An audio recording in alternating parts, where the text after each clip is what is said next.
Hello again, my fellow nocturnal travelers. Before we set off, I invite you to take a slow, steady breath. Tonight's journey is not rushed. It does not gallop. It follows no highway. It drifts. And so should you. Maybe you're lying in bed, your room dim and quiet. Maybe you're somewhere between sleep and waking, with the soft murmur of a fan, or the distant hum of a city outside your window. Wherever you are, I'm glad you've joined me. Because tonight, we travel not to a single place, but along a thread that has wound through centuries, stretched taut across deserts and mountains, twisting softly through markets and temples, carried by footsteps, by hooves, by wind. The Silk Road. It sounds like a storybook name, doesn't it? Smooth, certain, imagined. But the truth is gentler than that. More uncertain, more real. No one walking it ever called it the Silk Road. That name didn't exist in their world. They had no need for grand titles, only destinations. Places with names passed by mouth, worn thin by use. Like coins rubbed smooth by many hands. They didn't see a road. They saw a sky, a slope of sand, a cup of warm goat's milk offered by a stranger, a rope that frayed, a stone that turned the ankle. It wasn't one path, but many, woven together like threads in a carpet. A merchant's route might twist north through Samarkand, while a pilgrim veered south toward Kashgar. A soldier might cross a mountain pass, only to vanish into legend. No map captured it. No empire controlled it for long.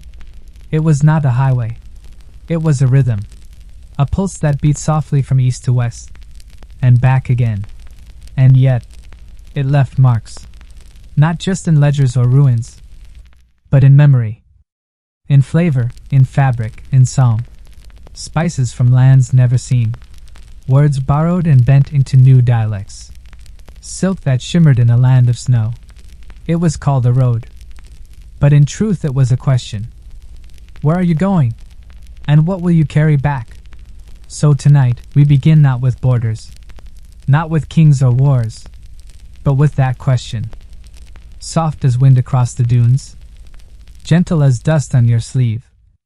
What did it mean to walk the Silk Road? To move slowly, with care, with patience, to measure a journey not in miles, but in days of sun and nights under foreign stars. This is not a story of conquest. It is a story of passage. Let your eyes grow heavy. Let the noise of the day fall away, and come with me to where the road has no name, but every traveler knows its feel beneath their feet. The Silk Road begins now, quietly, like a breath, like a step, like a name carried by wind.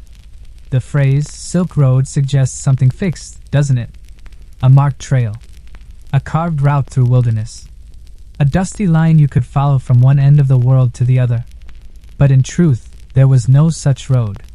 There were paths, yes, but none of them stood alone. They twisted and braided and scattered like tributaries of a river that never stopped changing course. The desert had its own paths. The mountains had theirs. There were northern ways that skirted the cold, and southern ones that dipped through valleys and riverbanks. Some were worn deep by wheels and hooves.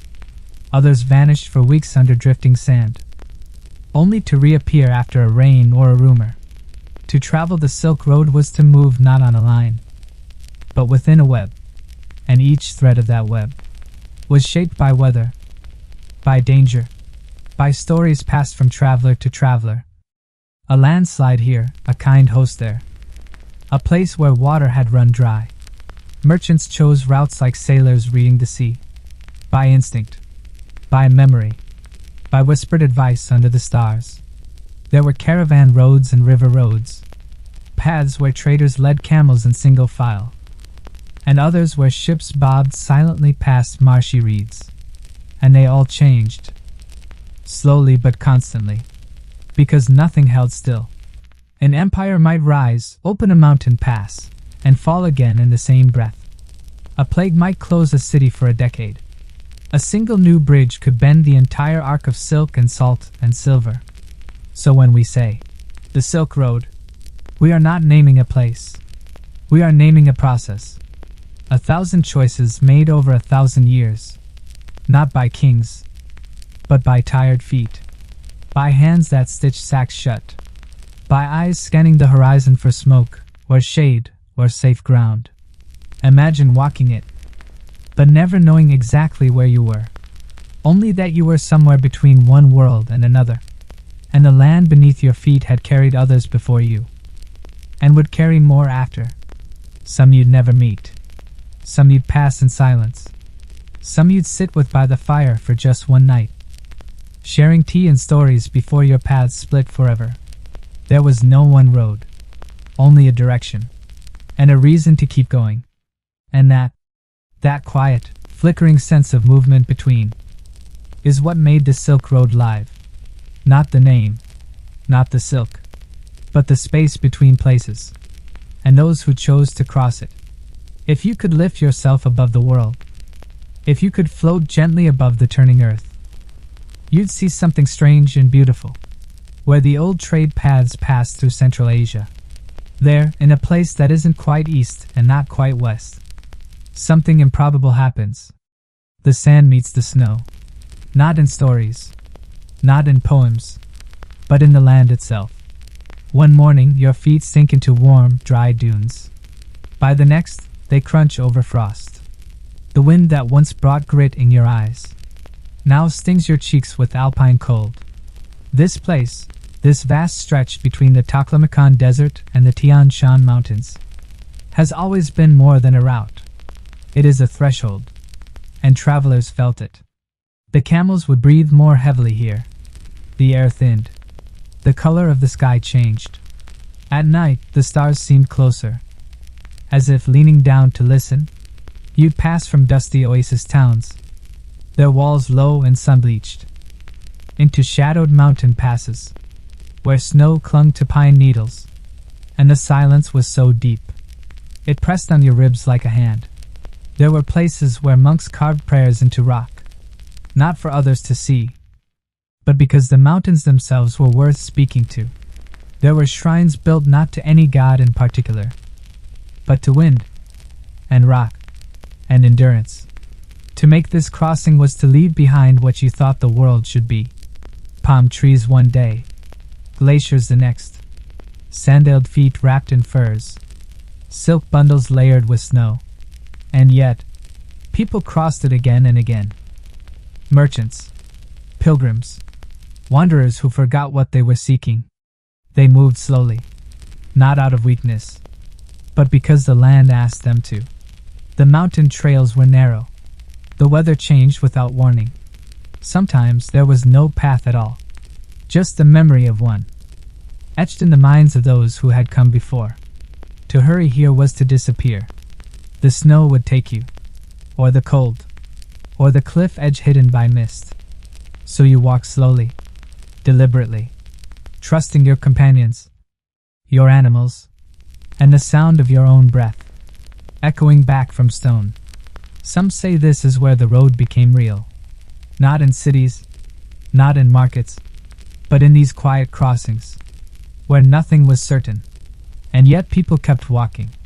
Because on the Silk Road, the true places, the ones that shape you, are not marked by gates or banners. They are marked by contrast, heat and cold, desert and glacier, fear and awe, and always the steady sound of footsteps. Where the sand meets the snow, not every traveler leaves a mark. Most of those who walked the Silk Road left behind no statues, no books, no names carved into stone. What they left instead were footprints, pressed briefly into sand, into snow, into earth that shifted and sighed beneath them. And then, gone.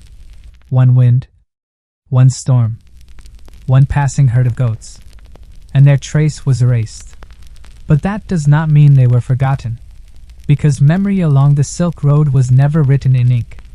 It was passed hand to hand, murmured over fires, tied into bundles of cloth, stored in the scent of dried apricots and cumin and sun-warmed leather. The road was always full of people who didn't expect to be remembered. Children too young to ride. Elders carried in woven baskets. Merchants with debts to pay. Pilgrims with sandals worn through at the heel. No armies marched here. No drums sounded their arrival. They came quietly. Like water through cracks. Like sunlight beneath a tent flap. They left things behind you wouldn't notice. A dropped wooden comb. A scrap of song. A new way to cook lentils. And these lingered longer than footprints. Because the road remembered differently. It remembered in flavor. In dialect. In textiles dyed with plants from somewhere else. And those who came after might never know who brought them. Only that they had arrived. So if you try to trace the Silk Road, you will not find a perfect line. You will find layers. One voice built upon another. One bootprint softened into the earth beneath a hoof. One whisper that never fully faded. Sometimes you might look back over the path you walked and see nothing. No sign that you were ever there. But someone, someday, may find something in your passing. A spice, a story, a silence. And carry it forward. That was the rhythm of this road.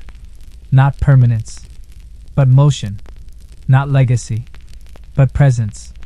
The Silk Road did not ask you to be remembered, only to walk with care, to step lightly, to leave what you could, even if it was only a footprint that faded by morning. Most roads are built to take you somewhere. They begin in one place and end in another, with a goal, a name, a destination etched into signposts and ledgers. But the Silk Road was never like that. There was no finish line, no golden gate to mark the end, no city where all things concluded, because to walk this road was to enter something without edges, a space between worlds, between languages, between beliefs. People set out for many reasons: to trade, to pray, to escape, to wander, and sometimes they arrived, and sometimes they didn't, but more often than not, the journey became the point. A merchant might begin his travel thinking only of profit, his mind full of silk weights and spice prices. But months later, he'd find himself slowed by mountain frost, watching the way snow clings to pine needles, hearing the wind echo through stone valleys. And something inside him would change. Not dramatically, not loudly, just quietly. Like tea cooling in a ceramic cup. There were those who found home far from where they started. Those who forgot what they were fleeing. Those who never meant to go far, but kept walking, because the world kept opening. The Silk Road was less a path to follow than a mirror to walk through. It didn't give answers. It asked questions. Who are you, now that you're far from the familiar? What do you need to keep going? What are you willing to leave behind? Even today, its traces remain, not in maps, but in the feeling that some journeys do not have endings, only pauses, campfires, new companions, and quiet places, to sleep beneath strange skies, and hear your own thoughts in unfamiliar air. So when you imagine walking the Silk Road, don't imagine a finish line. Don't imagine triumph or return. Imagine motion. Imagine soft footfalls and dust. Imagine the steady breathing of a camel beside you in the dark.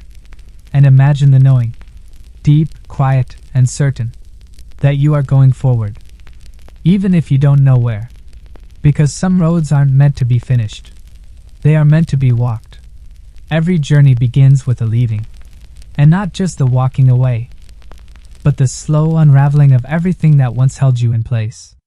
Long before the first step is taken, long before you tighten your sandals or pack your bundle, the stillness begins to loosen its grip.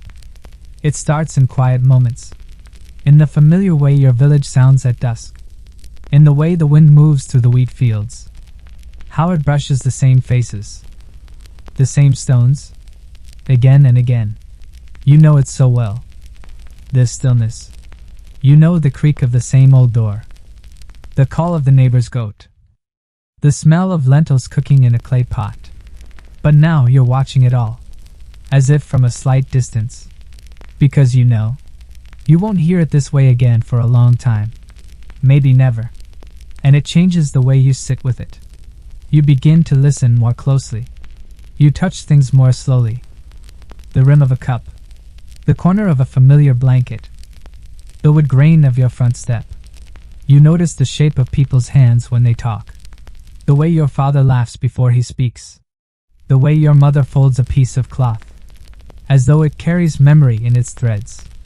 This stillness, this ordinary life, it begins to feel sacred. Not because it is perfect, but because it is yours, and because soon, you will trade it for the unknown. The Silk Road does not begin with motion. It begins with surrender. Surrendering to the idea that what you know will fade behind you. That stillness will become memory. That comfort will give way to cold ground and unfamiliar stars. You will learn to sleep beside animals. You will learn to eat in silence among strangers. You will forget the taste of your village water and the exact pitch of its morning bells. And that's the cost of movement. Not just distance, but the letting go of stillness. The quiet life, folded like linen on a shelf, left behind. And yet, even as you walk away, you carry its rhythm. The way the old world moved around you. You carry it in your breath, in the pace of your steps, in the way you build a fire, or offer someone bread. Stillness doesn't vanish. It becomes your anchor, as you float into uncertainty. And so tonight, before we go any further, we pause here, at the edge of home, where the familiar waits without asking why. And the road ahead is just a line on the horizon. Stillness won't follow you, but it will never quite leave you either. There is something sacred in the way we pack for a journey, especially a journey like this one. No wagons piled high, no caravans of servants or grand trunks bearing crests. Just a few things, chosen carefully, wrapped in cloth, tied with rope, held close. Before you begin to walk the Silk Road, you must first decide what to carry.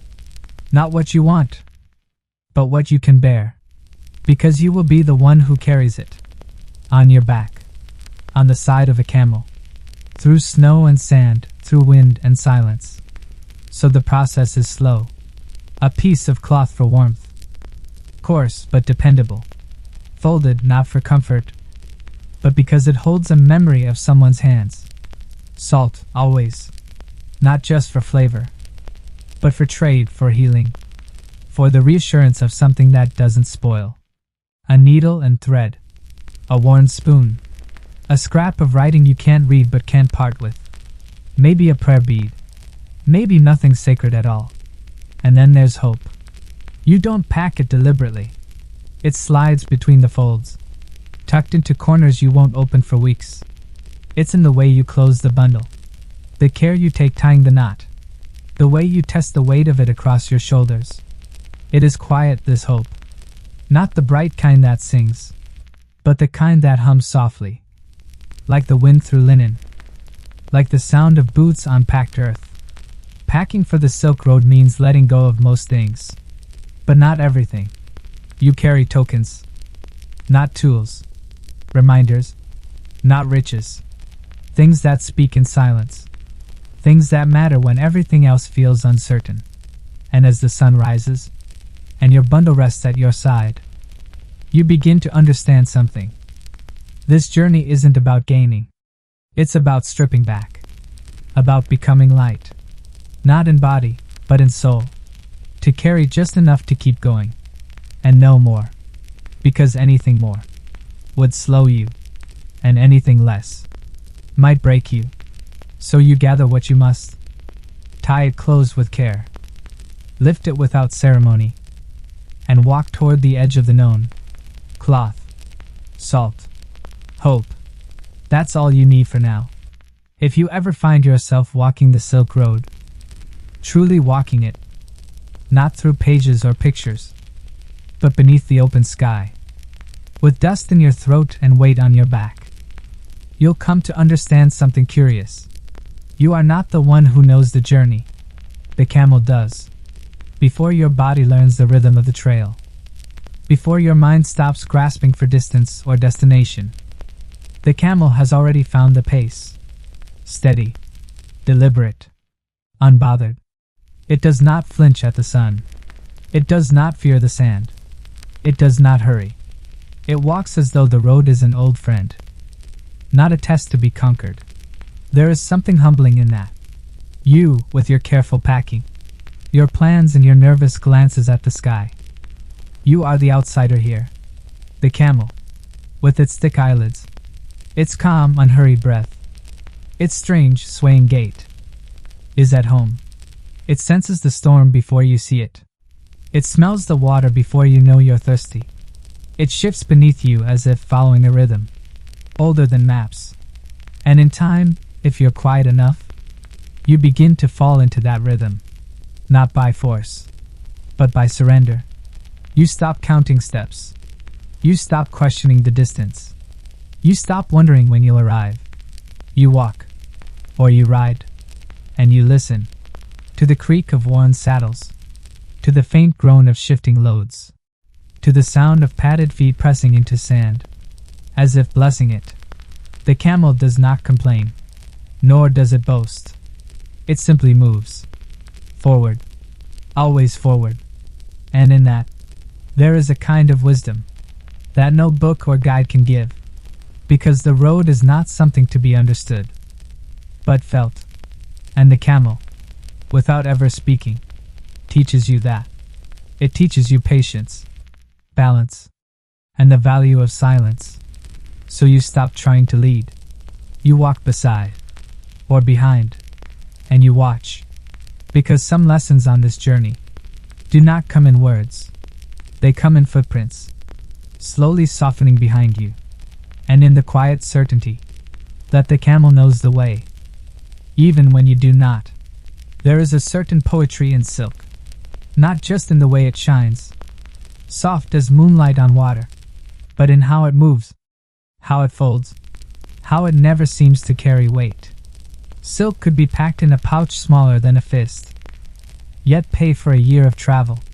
A few bolts, no heavier than a whisper, could feed a village, or buy the loyalty of a border guard. To carry silk across the road was to carry value beyond weight. But it wasn't just the cloth.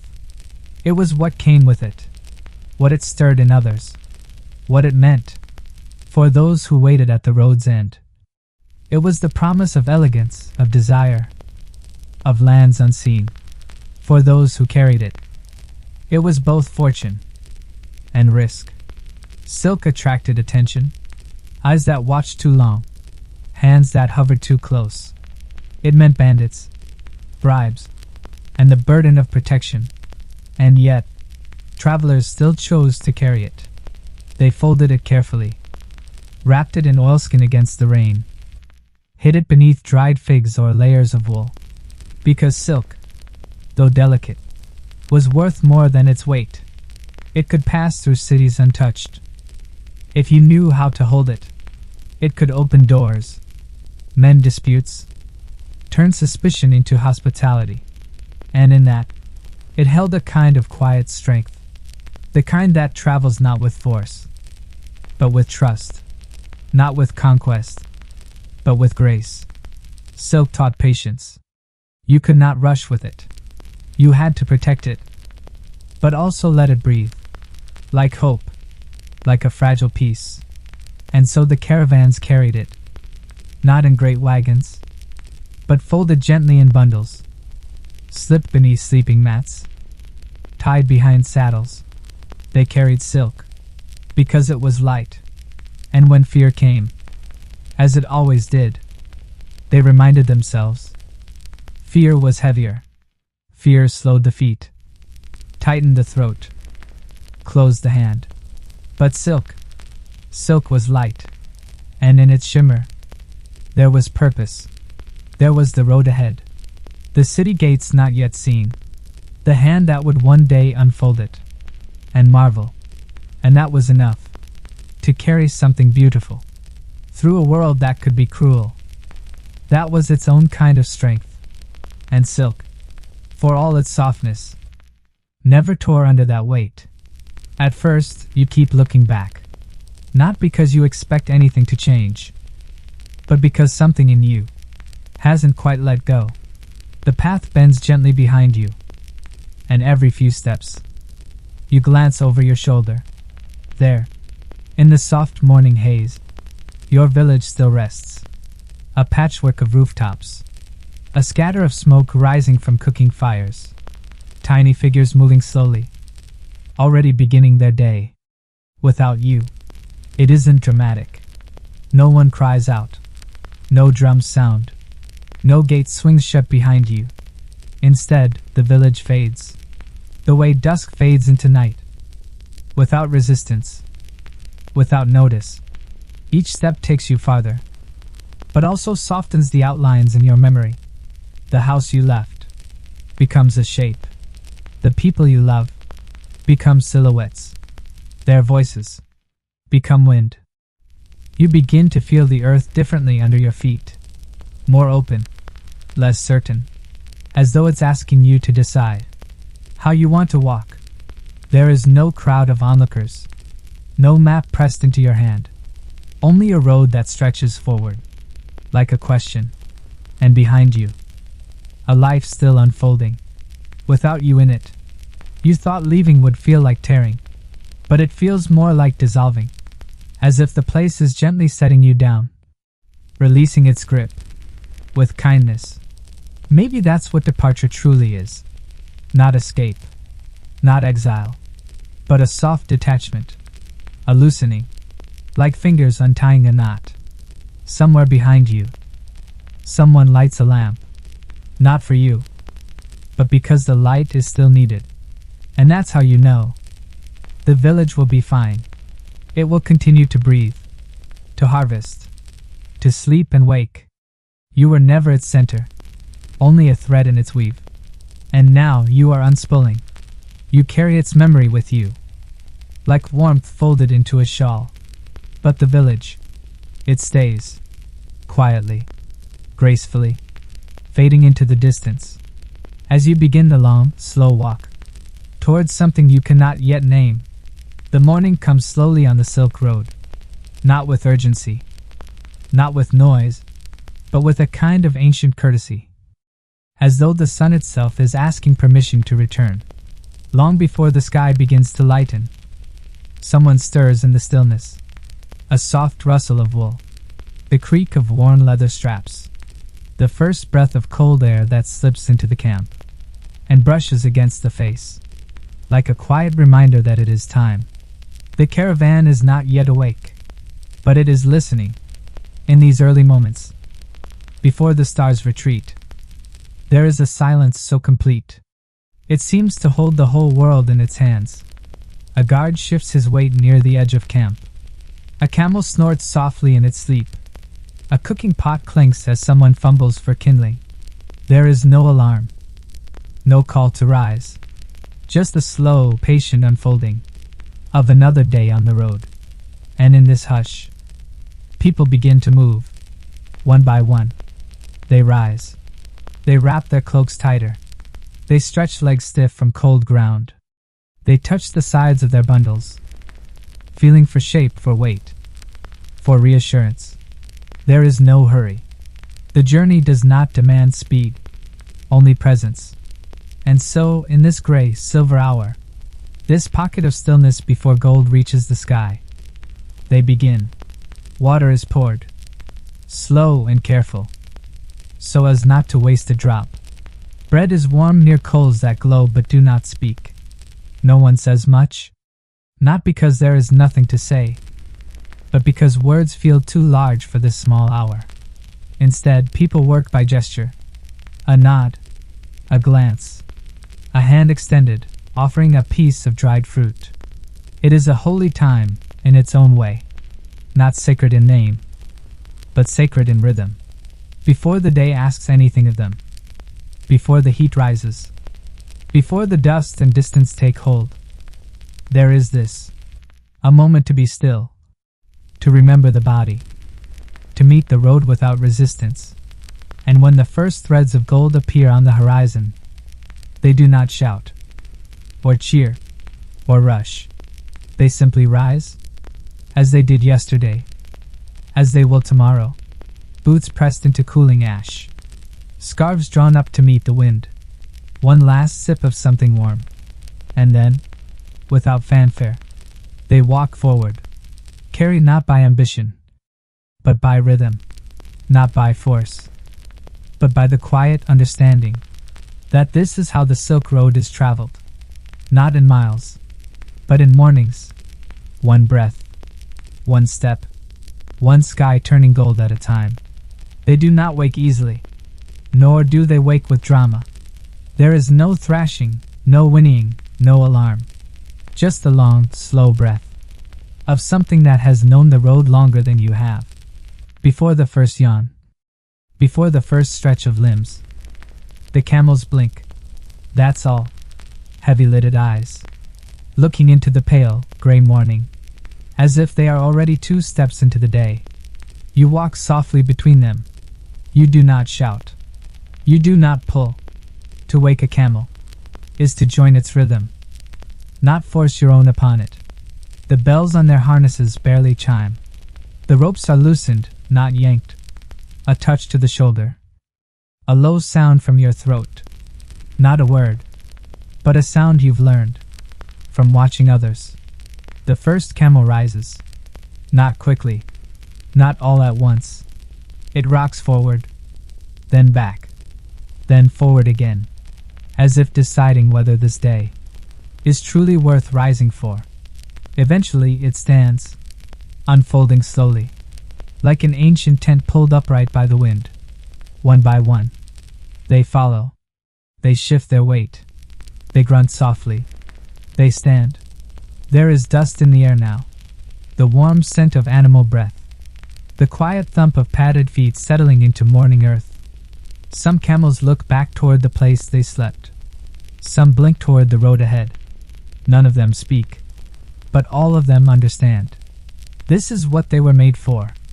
Not for speed, not for beauty, but for endurance, for holding up under weight, for knowing where water hides, for walking, always walking, until the sun is behind them, and camp returns. And as you check their straps, tighten their saddles, feel the warmth of their sides beside you, you begin to notice something. Your breath has slowed to match theirs. Your movements are smaller, more certain. You are not leading them. You are learning from them. Because these camels, these long-suffering, long-walking creatures, they do not resent the journey. They simply accept it. And in that acceptance, they hold a kind of peace that even the wisest travelers never fully explain. So you brush your hand against coarse fur. You adjust the load. You nod once, without thinking. And together, you begin. Not with a signal, not with a command, but with a quiet knowing that it is time to walk. The fire is already smoldering. By the time the sky begins to blush, not a roaring blaze, just a low, steady glow, nurtured from the coals of the night before, gathered carefully by hands that know how to keep a spark alive, even while the rest of the camp sleeps. It crackles softly, not to draw attention, but to offer comfort. This fire is not for spectacle. It is not for warmth alone. It is for ritual, for routine, for the small acts that root people to the beginning of a day. Around it, movement begins. Quiet, simple movement. A pot placed gently over the flame. Fingers curled around a rough metal cup. A small cloth wiping dust from a bowl. No one gives instructions. No one needs to. Everyone knows what to do. Not from rules, but from repetition. The fire becomes a kind of center. A quiet sun around which tired, steady bodies revolve. The bread is broken by hand, not sliced. Dates are passed without asking. Someone grinds a handful of dried herbs between their palms, sprinkling them into the pot with care, as though feeding the fire itself. The hands that do this are not soft, They are not unmarked. They carry small scars, calluses, lines like dry riverbeds. But there is grace in them, a practiced tenderness, worn into the motion of stirring, of pouring, of passing food to another. These hands are not hurried. They do not rush to finish or to leave. They understand that even the shortest pause can be sacred, because once the camels rise, once the road begins to pull at their heels, there will be no softness for many hours, only wind, only distance. So the morning fire becomes a shelter, not of walls, but of moments, a place where time slows, where hunger is met with something warm, where silence feels full, not empty. And when the food is gone, and the fire flickers low, no one says it is time. They simply rise, wrap cloth around shoulders, lift bundles. The hands that stirred the pot now tighten ropes. The fingers that offered bread now grip reins. But something from that fire travels with them. A little warmth in the chest, a little stillness tucked behind the eyes, a memory of hands doing quiet work. In the blue light of dawn, the road begins without ceremony. No gates, no signs, no line in the sand to say, here is where it starts. Only the soft crunch of footsteps and the low clinking of bells. As the caravan moves forward, the dust rises slowly at first, a pale mist kicked up by hooves and feet, curling around ankles, settling on cloth, hanging in the early light like smoke from a forgotten fire. And always, those bells, not loud, not rhythmic, just scattered notes, half lost in the wind, as if the camels are humming to the land itself. Some are tied beneath their necks, others at the base of the cargo. A small music made for no audience at all. It is not meant to guide, or warn, or entertain. It is simply there, part of the caravan's breath. Step, sway, bell. Step, sway, bell. And around them, the land begins to change. The flatness softens into hills, their edges shadowed in the morning haze. These hills do not rise to impress. They do not loom or threaten. They roll gently, like folded cloth, touched by centuries of wind, and the memory of footpaths worn into their skin. Sometimes a low stone wall appears, half buried. Sometimes a lonely tree leans into the slope as though listening. There are no people, no signs of recent life, but the road knows. It remembers the weight of traders, the brief laughter of soldiers, the prayer murmured into a scarf. As a woman crossed a ridge for the first time, everything is still, but nothing is empty. And the travelers know better than to fill the silence. They walk. They adjust the weight on their backs. They let the hills hold their shadows for a while. And if they must speak, they do so softly, so as not to disturb the quiet conversation between the land and the bells. It is not exciting. It is not grand.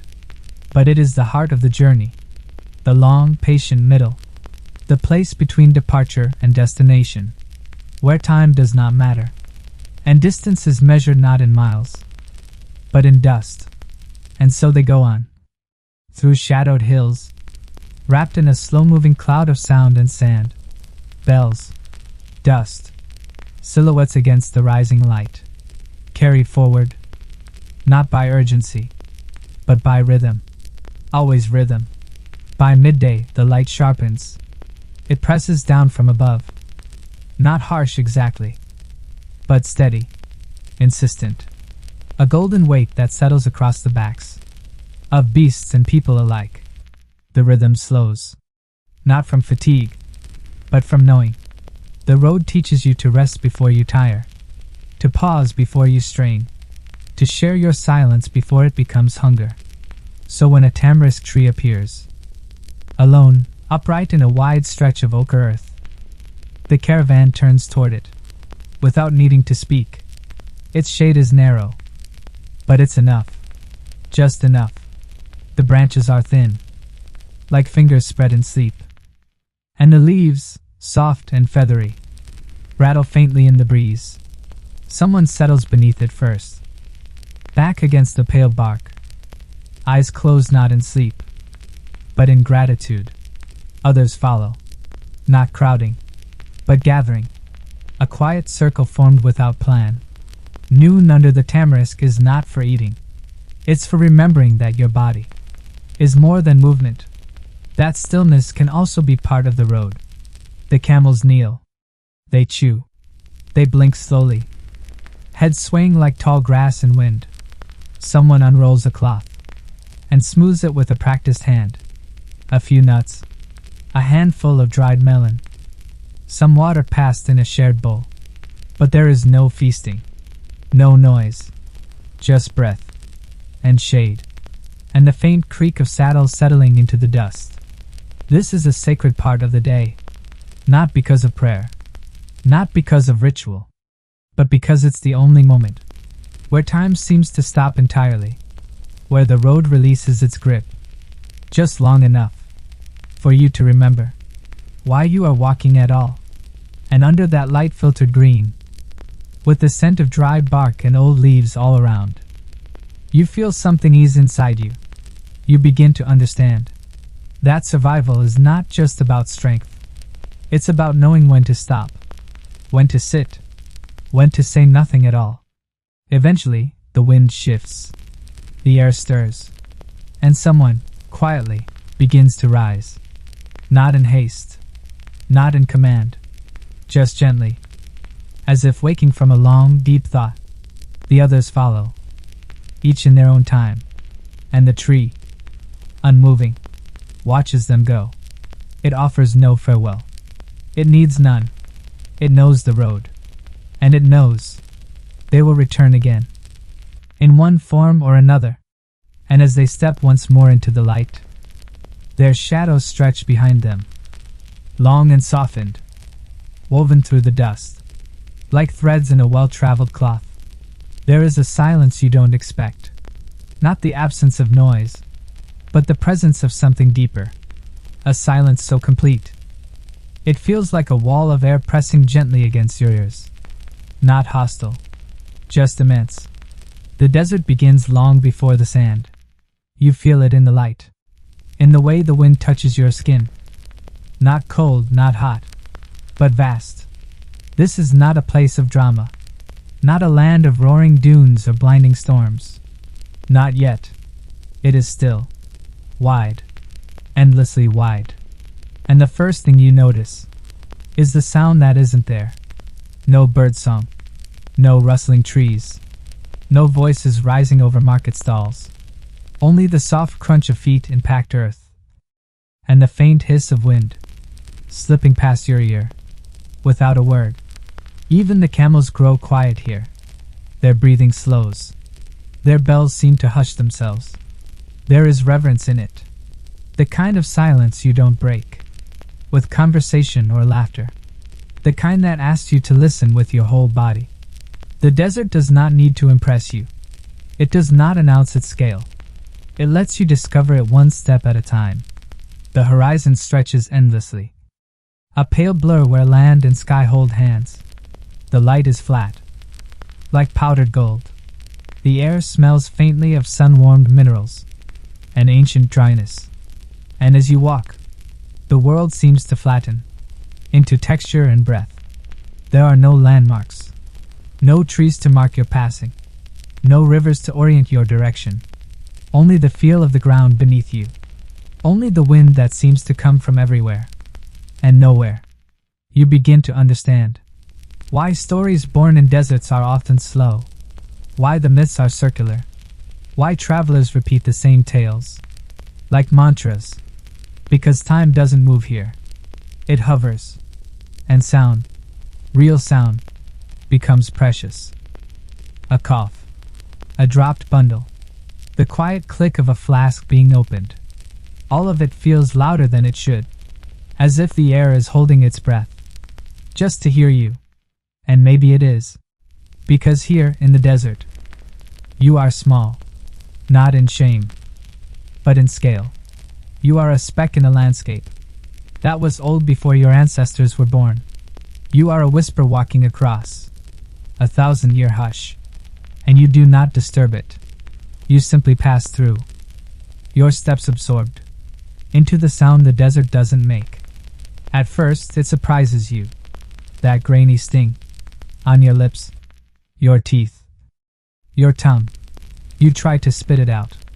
You cover your mouth with cloth. You turn your face from the wind. Still, the sand finds you. Not in storms, not in clouds, but in the smallest ways. A whisper of grit in your morning water. A fine dust on the rim of your bowl. The soft crunch between your molars as you chew on bread that once sat uncovered. Just a little too long. The desert is not cruel. It is thorough. It touches everything. It does not ask permission. It seeps into the folds of fabric, settles in the creases of your fingers, makes its home in the corners of your eyes. The taste of it is dry, not bitter, but ancient, like something that has been here far longer than you. At first, you resist. You rub your eyes too hard. You rinse your mouth more often than you should. You try to clean what cannot stay clean. But then, quietly, you begin to yield. You stop wiping the dust from your sleeves. You stop worrying about the faint powder on your food. You let your body understand what your mind cannot yet explain. You are not passing through the desert. You are part of it now. And this taste, is its welcome. It reminds you that this place is real, not imagined, not distant, but here, in your breath, in your teeth, on your tongue. And over time, you begin to find a strange kind of comfort in it. The taste becomes familiar, a signal, a rhythm. You know how far you've come, by the weight of the sand in your scarf, by the dryness of your throat, by the color of the dust that settles on your skin each night. It is not pleasant, but it is grounding. You are not clean here. You are not untouched. You are a body moving through the elements, marked by them. And the sand, quiet, relentless, ever drifting, reminds you this road leaves traces, not just in the world, but in you. So you stop trying to brush it away. You take your sip of water. You chew your bread slowly, and you accept the taste of the desert as part of your journey's truth, a truth you carry, grain by grain, into the endless stretch ahead. There comes a point in the journey when the earth seems to fall away, not literally, but softly, gradually. The hills flatten, the ridges dissolve, the trees, if there were any, have long since disappeared, and what's left is a stretch of land so open, so still, that it feels less like ground and more like memory. Above you, sky, not a sliver, not a dome, but everything. There is no up or down anymore, only space, the kind of space that presses on your thoughts, not with weight, but with enormity. You walk, but your steps feel smaller. You breathe, but the air seems to pass through more than lungs, as though it's moving through your very shape. Like wind in an empty tent, the sun is no longer something above you. It's a direction, a constant presence in the side of your vision, blurring color, deepening shadows. The heat is steady, not cruel, not angry, just complete. And the sky, it does not move. It watches. It holds. It becomes a kind of mirror. You find yourself in its stillness. Your thoughts rise toward it like smoke, and disappear without sound. Conversation fades here. Even inside the caravan, people go quiet. Voices feel too heavy beneath such sky. Instead, you hear the softer things. The crunch of a footfall, the creak of leather, the whisper of a scarf shifting in wind. You begin to understand why ancient peoples looked upward and saw not just gods, but destinations. The sky invites reflection, Not grand reflection, but the small kind. The kind that turns your attention inward, without effort. You start to ask different questions. Not how far is the next town, but when was the last time I was still? Not what if we get lost, but what is it that I'm following?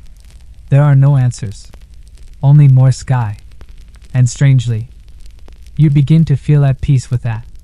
Because here, in this wide, breathless middle of the journey, there is no urgency, no noise, no boundary, just you, and the dust, and the soundless sky that watches, without judgment. You are not lost, you are simply small, and sometimes, being small, feels like the closest thing to truth you've ever known. You notice it after hours of walking. A dark line on the horizon, at first faint, then clearer, then strangely unmoving. It doesn't shimmer like heat. It doesn't shift as the sun arcs overhead. It stays, a shadow, but not your own, and not cast by anything near. You walk toward it, but it remains distant. No closer, no clearer, only still. Other travelers don't point to it. They've seen it before, or perhaps they haven't, and have simply learned not to ask questions of things the desert chooses to keep. It might be the remains of an abandoned caravan, or the curve of a rock too large to bury, or the memory of something long gone. Out here, you come to understand that not all shadows are made by light. Some are made by time, a heap of old stone, a post from a forgotten way station, a scattering of bones bleached to silence. You pass by slowly. You do not touch. You do not speak. Even the camels seem to drift past, with softer footfalls, as if they know this place remembers things best left undisturbed. And still, the shadow does not move. You think of your own shadow now, how it changes through the day, how it stretches, shrinks, disappears. But this one remains, fixed, and in that stillness, there is something both solemn and strangely comforting. The desert has no use for speed. It holds everything slowly, even loss. So the shadow stays, not to haunt, but to witness. A mark that says, someone was here. A moment happened, and the earth, too proud to forget, keeps its shape a little longer. Perhaps that's what shadows are, in this part of the world.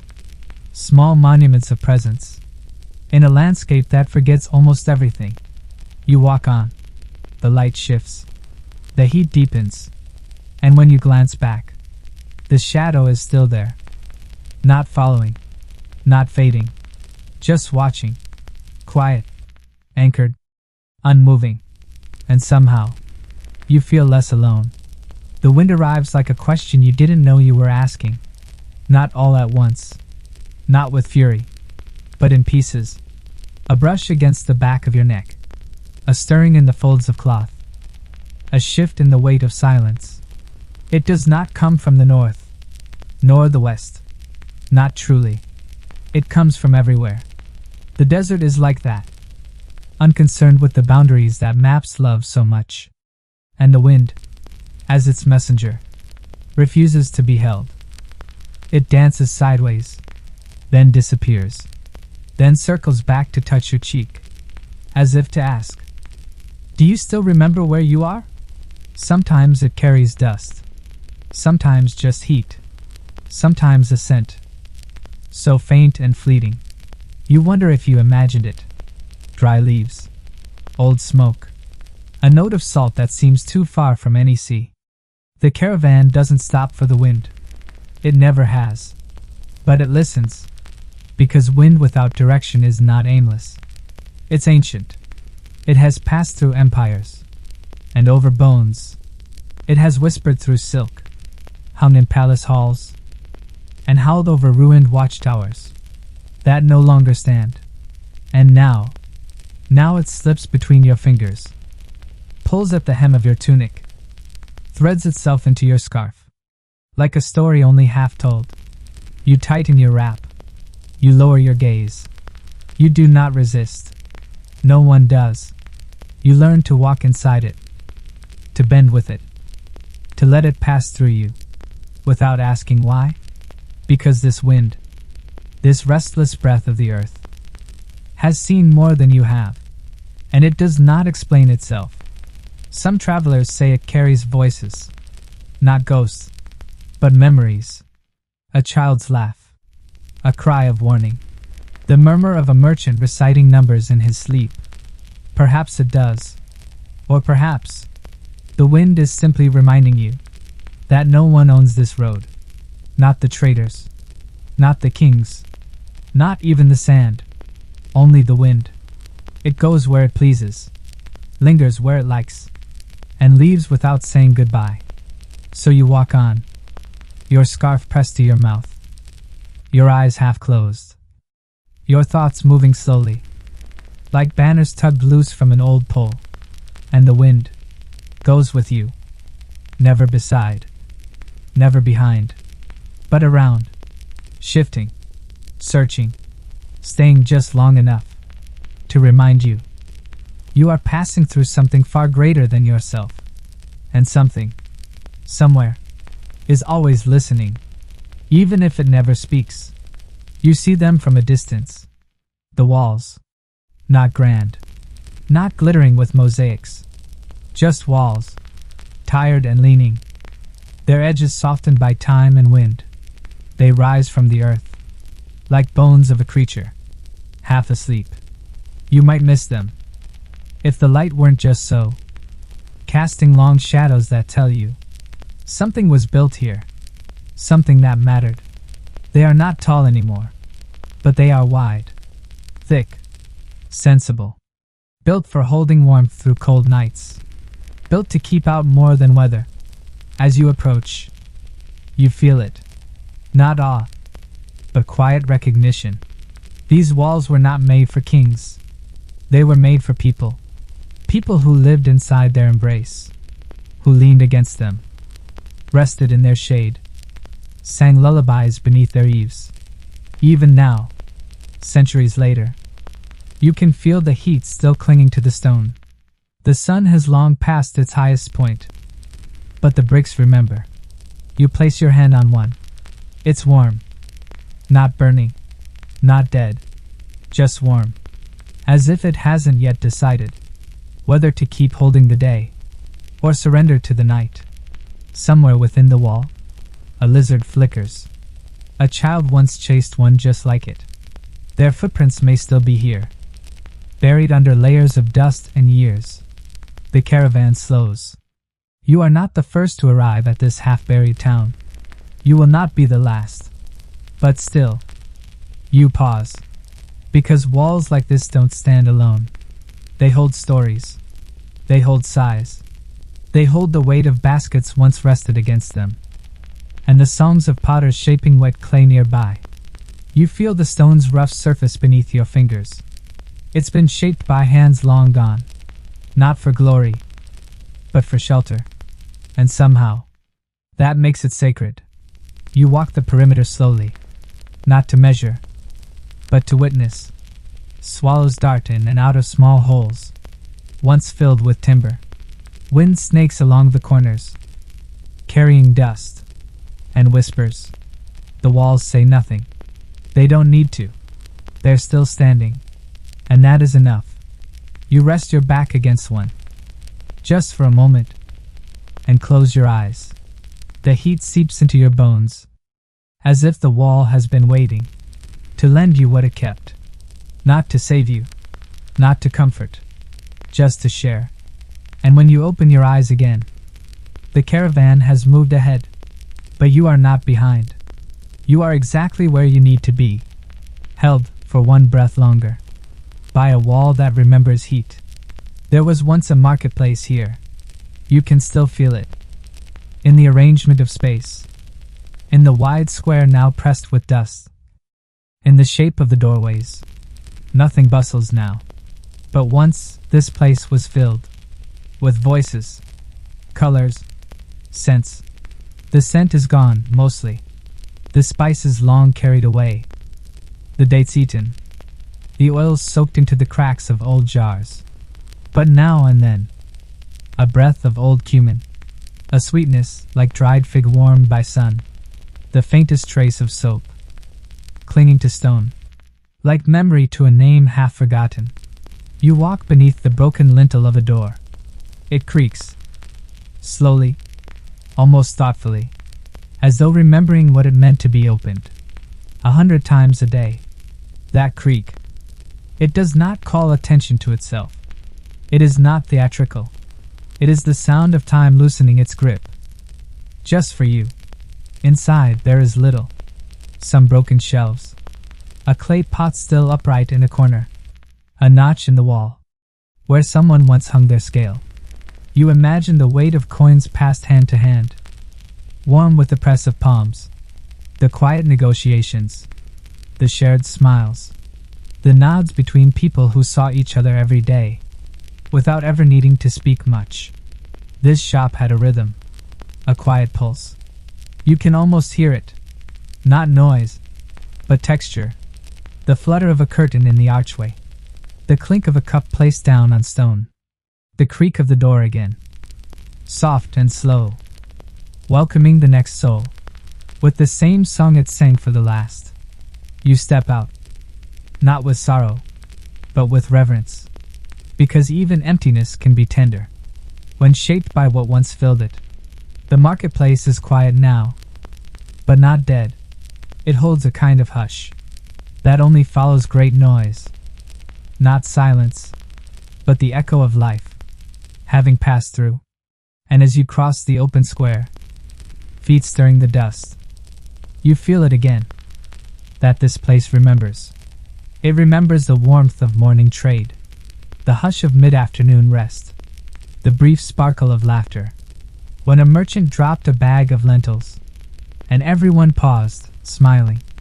The market doors still creak, and they will, until time no longer needs them to. For now, they wait, and they open, gently, softly, for anyone willing to listen. They no longer hang from the beams. Most have been taken, broken, lost to wind or time or someone else's need. But once they glowed. Lanterns of iron and bronze, some simple, some carved like delicate cages, hung above the doorways of these dust-softened rooms, and at night they burned, softly, quietly, blue, not the harsh blue of gas, not the flicker of candlelight, but the deep, steady blue of pressed oil and desert glass, a color born from patience, from old flame, from the care of hands that knew how to coax light out of nothing. You can imagine it, can't you? The square, just past dusk, the sky cooling into a faded violet, the heat of the day rising from stone like a last exhale, and those lanterns, suspended in the shadows, each one a tiny world of calm. They didn't blaze, they glowed, they marked the way home. They lit the path through narrow alleys. They flickered in the corners of rooms, where old stories were told again. Not because they were new, but because they were known. Blue light on worn faces, on bowls passed hand to hand, on letters read aloud in low voices, on children falling asleep, to the sound of someone grinding spice in the next room. This was not light for display.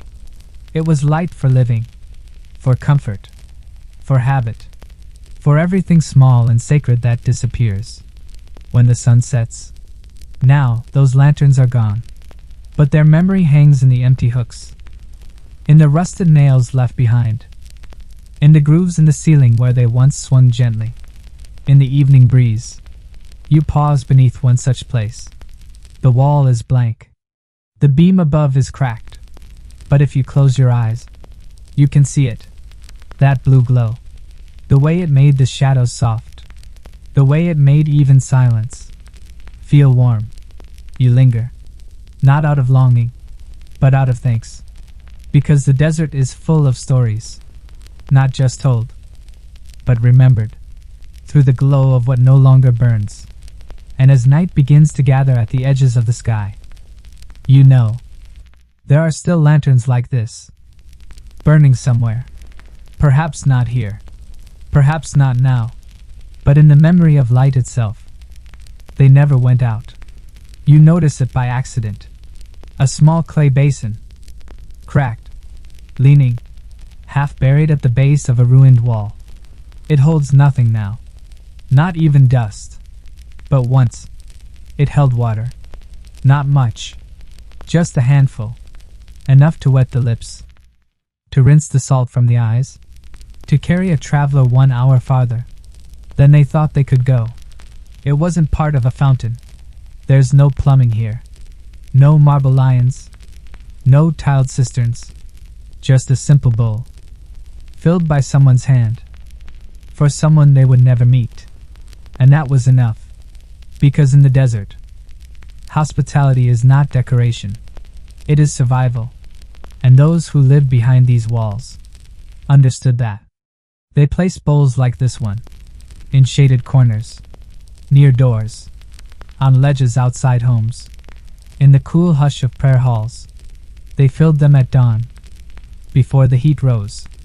They checked them in silence, never waiting for thanks, never asking who drank, because water, in its purest form, belongs to no one, and when it is given freely, without judgment, it becomes more than relief. It becomes grace.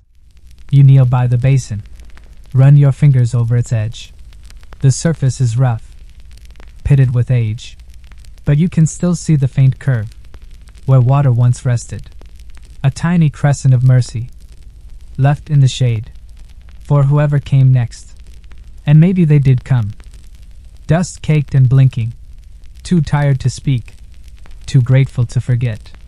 Maybe they drank, and whispered a prayer to the wall, to the hands they'd never see, to the stranger who remembered their thirst, before it even arrived.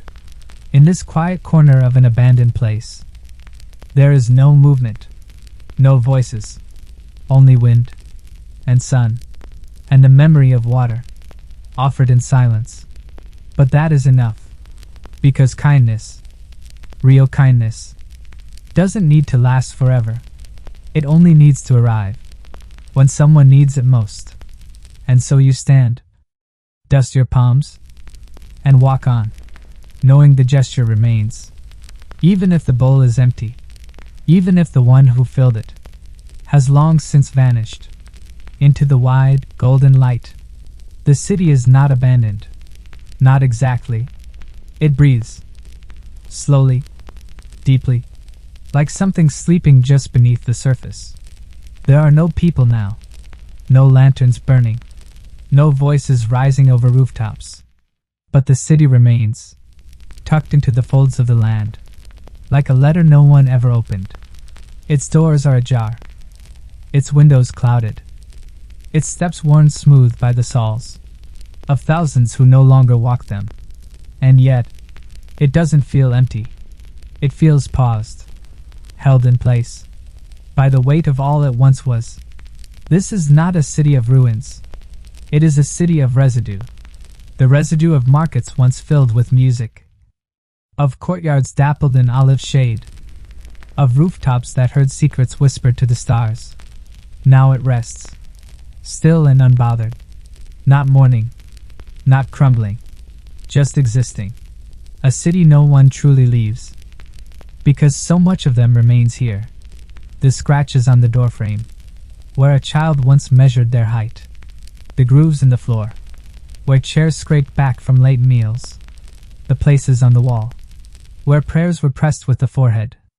So often, the stone changed color. These are not ruins. They are echoes, and they linger longer than names. You walk its alleys slowly, your footfalls soft, so as not to startle the silence. You pass places that were once shops, homes, a bathhouse now empty, a stone basin that once steamed. You pause at a fountain, dry, its bowl broken, but its shape remains, elegant and useless, And somehow that feels like poetry. And still, no one appears. It's hard to say when this place was truly last alive. There are no signs of collapse. No clear catastrophe. Just fading. Like a candle left to burn until it forgets itself. Some cities fall in flame. Others simply exhale. And this one, this forgotten place, has exhaled so completely that even the world has stopped speaking its name. But in your passing, you remember. Not out of duty, but out of instinct. Because the road teaches us that silence is not absence. And the cities that seem most forgotten are often the ones that shape the world. In quiet, enduring ways, you step through its final gate. As the sun tilts toward evening, the walls grow smaller behind you. But something follows. Not a ghost. Not a shadow. Just the hush of a city that remembers you. Because you remembered it. And in that silent exchange, it lives again. For now. For just a little while longer. You don't notice it at first. The sun sets slowly in the desert. It takes its time, bleeding out in long streaks of rust and gold. Across the flat sky. A gentle surrender. Not a fall. The heat lingers. Caught in your sleeves. Your collar. The soles of your feet. And then, quietly, it vanishes. Not with drama. Not with wind. Just a breath. Drawn in. And not returned. You exhale and realize the warmth didn't come back. That's how it starts. The first cold. Not sharp, but certain. It arrives as a hush over your skin. A softness along your neck. A slight shiver that doesn't seem to belong to you. Until you notice others. Pulling shawls tighter. Moving a little closer to the fire. The desert doesn't cool. It empties. The warmth slips out of it. Like light fading from an old photograph. Even the ground beneath you feels different. Not hard. Not cruel. Just still. As though the world is holding its breath. For something. The sky deepens. Colors retreat. And that first chill wraps itself around your fingers. Your ankles. The nape of your neck. You welcome it. Not with joy, but with respect. Because the desert at night is honest. It does not pretend to comfort. It offers only truth.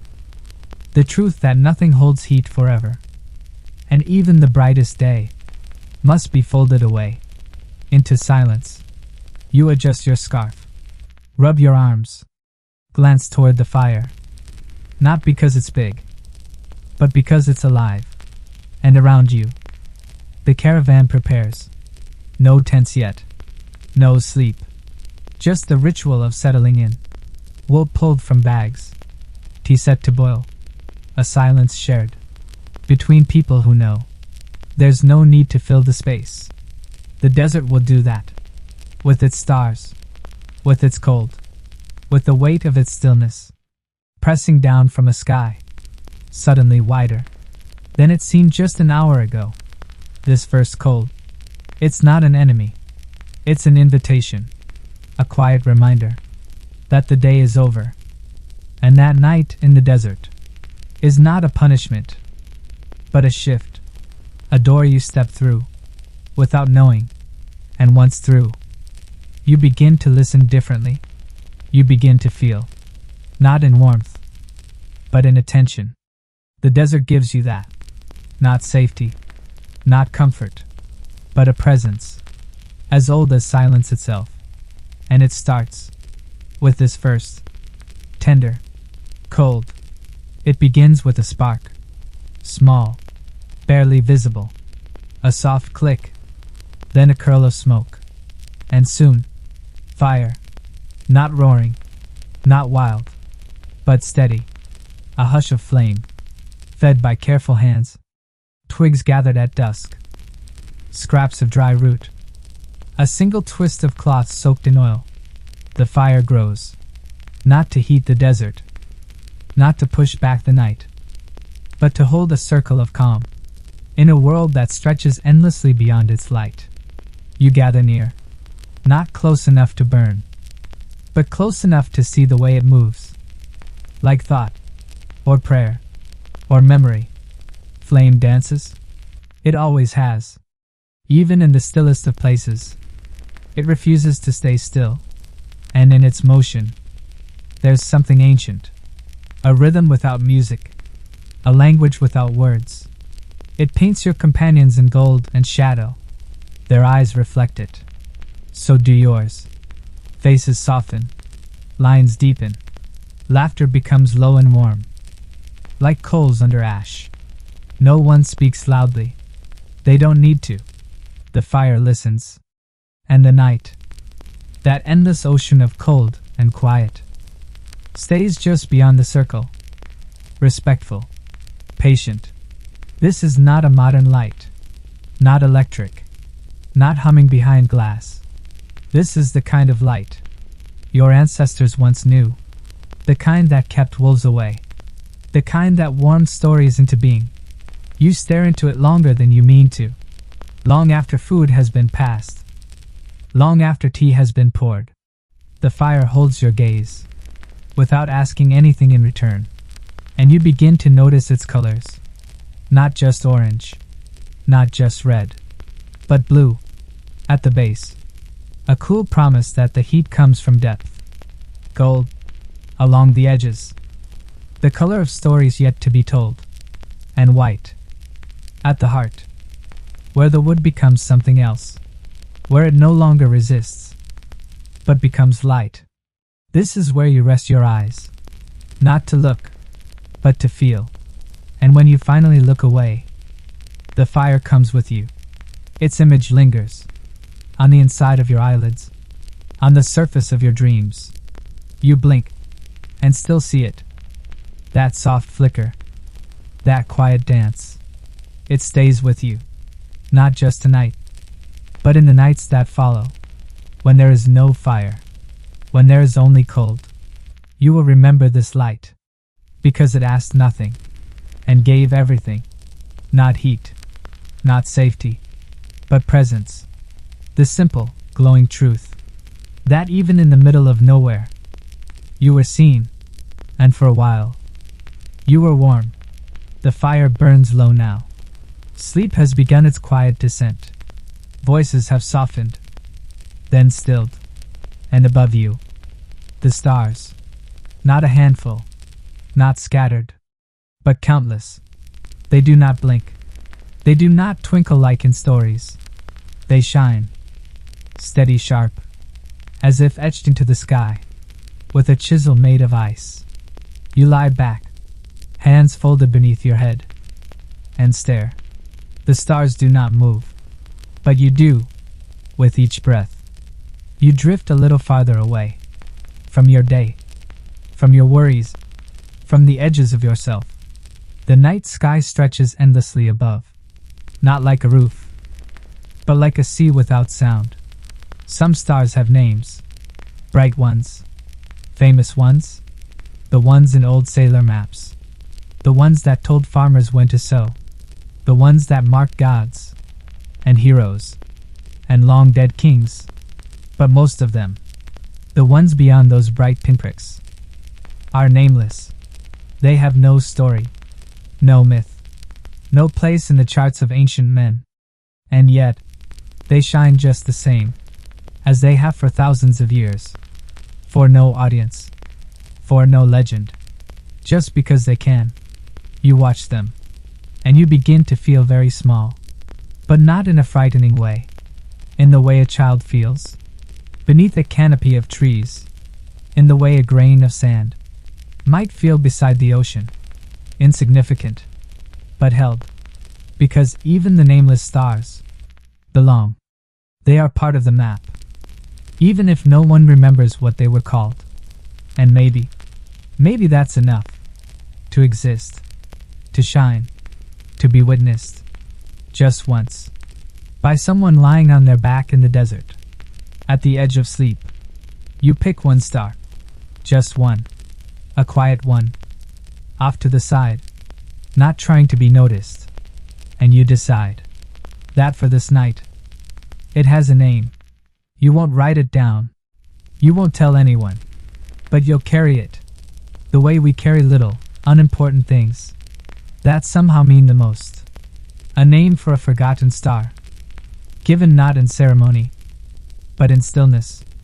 And that star, it stays with you, as the fire becomes embers, as the desert wind slips between the folds of your blanket, as your eyes grow heavy, beneath a sky that needs no language. Up there, the constellations continue their silent wheel, guiding no ships, marking no calendars, only watching and being. Because some things, like stars that no longer have names, remind us not everything has to be known to be beautiful. Not everything has to be remembered to be real. At first, you think it's nothing, just the absence of noise, the quiet that follows firelight and stories and breath. But as the night deepens, as your body sinks deeper into rest, you hear it, not loud, not sudden, just there, the faintest sound, like silk being pulled slowly through calloused fingers. It's the sand, not blowing, not flying in storms, just shifting, grain against grain, in movements so small, you wouldn't notice them in the day. But now, when the fire is down to its last coal, and the only light is the memory of stars, you hear it, tiny avalanches, little surrenders, the desert breathing beneath you. You're not in danger. This is not a threat. It's rhythm. It's life. The sand has its own language, one without verbs or names, one that never needs to be written down. It speaks in the way it settles, in the way it sighs. A wind passes, soft as sleep, not enough to move your blanket, but enough to whisper across the dune. And in that whisper, the sand listens. It listens by shifting, by becoming something new, without ever moving far. You can feel it under you, not restless, but responsive. You might call it silence, but it isn't. It's the slow rearranging of a world that refuses to stay still, even when it seems asleep. Somewhere nearby, a lizard adjusts in its burrow. A stone tumbles half an inch and stops. You don't open your eyes. You don't need to, because this sound, this soft, granular hush, is the night speaking not to your ears, but to your body. It tells you, you are lying on something ancient, something that will never stop moving, even if you never see it change. You drift, half dreaming, half listening, to the scrape of sand against itself, to the world reshaping itself in the dark, to the endless patience of a desert that speaks in grains and waits longer than lifetimes for anything at all. And still it moves, even when no one sees it, even when everyone is sleeping, because silence here isn't empty. It's full of sound too soft to name, of stories too small to tell, of change too slow to measure. You exhale, your breath warm against the cool air, and in the pause that follows, you hear it again, that soft, steady whisper of sand shifting. In the dark, there comes a moment, somewhere between thinking and dreaming, when the desert finally accepts you. It doesn't happen all at once. There's no sign, no threshold, only a soft unraveling, a loosening of the day's weight, a quiet release in your chest, a stillness so complete that even your thoughts begin to whisper. You lie on your blanket, the ground cool beneath you, your body curved like a comma in a sentence that no longer needs to be finished. Above you, the stars remain, unmoving, unjudging. You are not beneath them. You are within them. Each breath you take seems to slow the sky itself.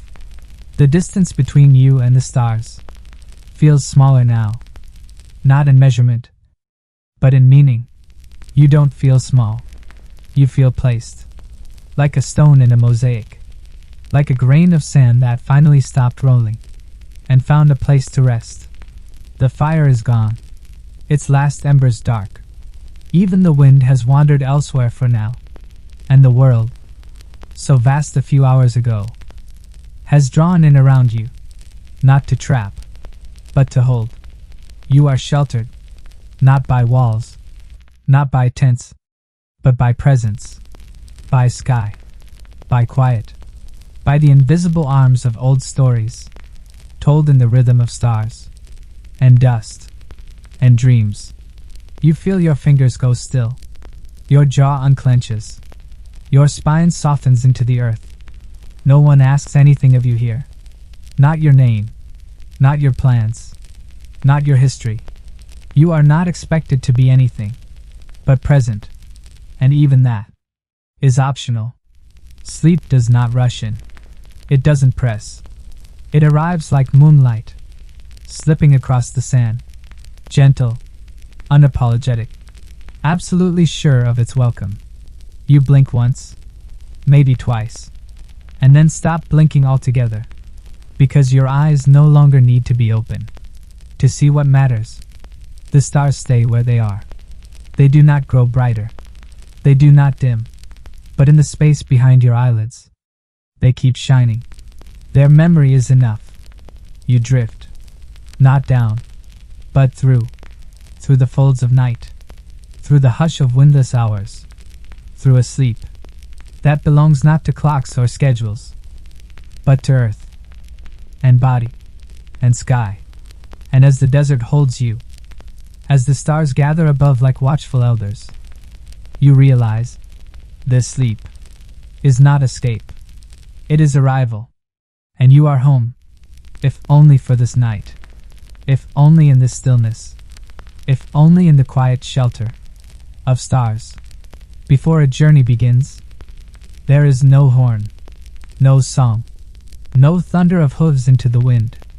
There is only breath, a quiet stirring of cloth, the soft clink of metal drawn through leather, a shift of weight from one foot to the other. The desert wakes slowly. So do you. You are not hurried. No one is. Because caravans do not rush. They understand what the wind knows. That distance is not the enemy, only the companion. You pull on your boots. Dust from the day before lingers on their seams. Proof that you have come from somewhere. You already half forgot. A man lifts a basket of figs. Someone folds a rug. With the precision of ritual. A camel sighs, and the sky is still the color of ash. You take your first step. You do not notice it. Not really. Because in caravans, movement is not a decision. It's a drift. Like water finding its way through cracks and stone. You do not feel brave. You do not feel bold. You feel present. And that is enough. Your first step leaves no sound. Not because you are quiet, but because the world has already made room for you. The sand accepts your weight. The wind offers no resistance. And in that step, something changes. Not on the horizon, but in you. You are no longer someone who might leave. You are someone who is leaving. And with that shift, the road becomes a living thing. Not just space, but story. You are not the first to walk here, and you will not be the last. These dunes remember footsteps, long covered. These trails know names, long lost. But still, they hold you. Not because you are important, but because you are willing. Willing to follow the wind. Willing to carry more than trade. Willing to be shaped by movement and silence, and everything that can only be learned. Between departure and arrival, you walk. Not quickly, not with destination, but with rhythm. The slow, sure rhythm of someone joining something older than maps. A caravan, a memory, a road that never ends, only fades into another one. The caravan moves slowly, not because it must, but because it can. and within its slow, steady rhythm, there are no loud burdens, no shouts, no drama, just the soft creak of wood, the pad of hooves in sand, the rustle of fabric, as a hand adjusts a strap, or a child nestles deeper into a shawl. But still, things are being carried. So many things. Dates from the oasis 2 days past. Bolts of cloth dyed deep red. Salt wrapped in wax leather. A jar of honey sealed with twine. A letter no one has read yet. And things heavier still. The memory of a goodbye. Spoken without turning around. A silence between friends. That was never explained. The shape of a grief. Too small for others to notice. But too large to put down. Not all cargo clinks in a chest. Some of it rests inside you. Between your ribs. Behind your eyes. And still, you walk. Not because the weight is light, but because it's yours. This is one of the quiet truths of the road. That people carry more than goods. They carry their own names, and the reasons they left, and the things they won't admit. They hope to find again. Sometimes someone sings under their breath. A lullaby from another country. A tune from the place where they were born. No one joins in, but no one interrupts either. Because on the road, the unspoken is sacred. No one asks about the scars. On the old merchant's hands, no one questions why the woman carries a pouch of stones and whispers to them at night. Everyone is carrying something. Even the camels seem to understand. They move with a patience that comes from bearing what others cannot. You adjust the strap of your pack. It squeaks a little, then settles. You think of something you haven't thought of in weeks. Not a person, not a moment. A feeling, a flicker of what it meant to be part of something that has since disappeared. You carry it quietly, like everyone here. And the desert makes no comment. The sun does not ask why. The sand does not weigh more because of it. You walk, and in walking, something shifts. Not the weight, but the space around it. It loosens, just slightly, just enough.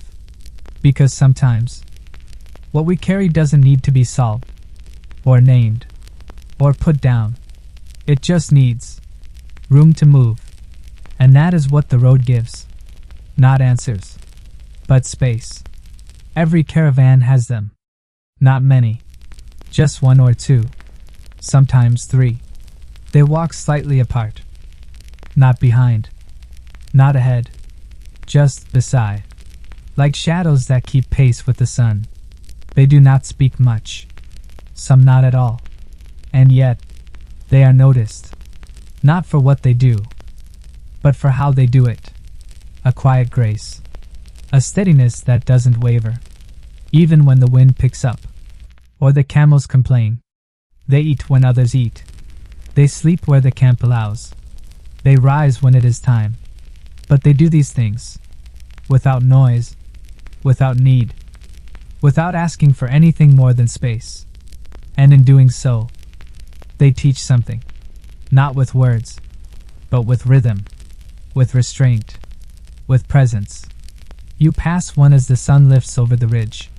Her face is wrapped in soft linen, the color of salt. Her eyes are clear, but not searching. She sees, but does not follow with her gaze. She hears, but does not interrupt. The child nearby spills dates onto the ground. She kneels, wordless, and helps gather them, cupping them in both palms, as though they are something holy. Then she walks on. You realize then, she's not avoiding the world.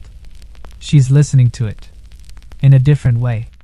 Some say the quiet ones are healers. Others say they are pilgrims, with nothing left to pray for. Some say nothing at all, only nod, when they pass. But everyone understands. A caravan without them feels incomplete, unmoored, too loud. Because silence, when chosen, has gravity. It draws you in, slows your breath, makes you pay attention to the things beneath the surface. The way the sand changes color under cloud. The way animals shift before the storm. The way memory drifts in when the world goes still. You begin to walk more quietly yourself, not in imitation, but in reverence, because the road is not a place for constant noise, and not all stories are meant to be told aloud. Some are worn like rings, some are folded in cloth, some are carried in silence, and offered only when the listener is ready. And so, when you next sit by the fire, you notice them there, the quiet ones, not isolated, not lonely, just present, like stone, like dusk, like a stillness that steadies the whole camp, without asking for attention. And for the first time, you do not try to fill the silence. You let it stay, let it settle, because some companions speak loudest when they say nothing at all. Not all stories are told at once. Most wait. They linger in saddlebags, in calloused hands, in the lines around the eyes of those who've watched many fires rise and fall. The caravan doesn't ask for them, not directly, not rudely. It waits, like the desert waits, with patience too wide to measure. And then, one night, without plan or reason, someone speaks, not loudly, not ceremoniously, just a sentence, soft, not even a full tale, and that's enough.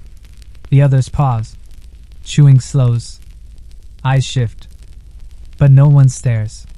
They listen, not with hunger, but with warmth, because stories here aren't performance, they're shelter, a flicker of memory, shared like firelight.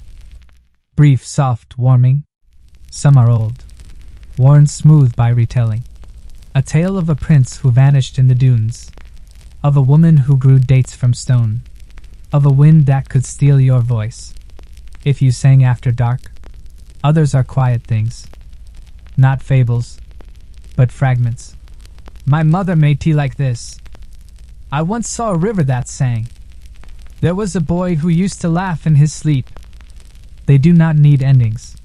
They do not ask to be believed. Because here, the truth of a story is not in its accuracy, but in the feeling it leaves behind. And where are these stories kept?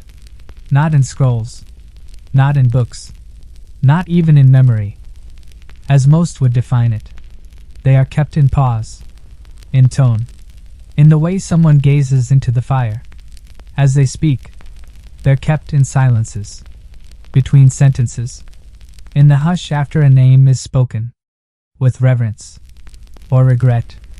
And sometimes, they are kept in objects, a pendant wrapped in cloth, a scrap of song hummed under breath, a scar hidden by sleeve.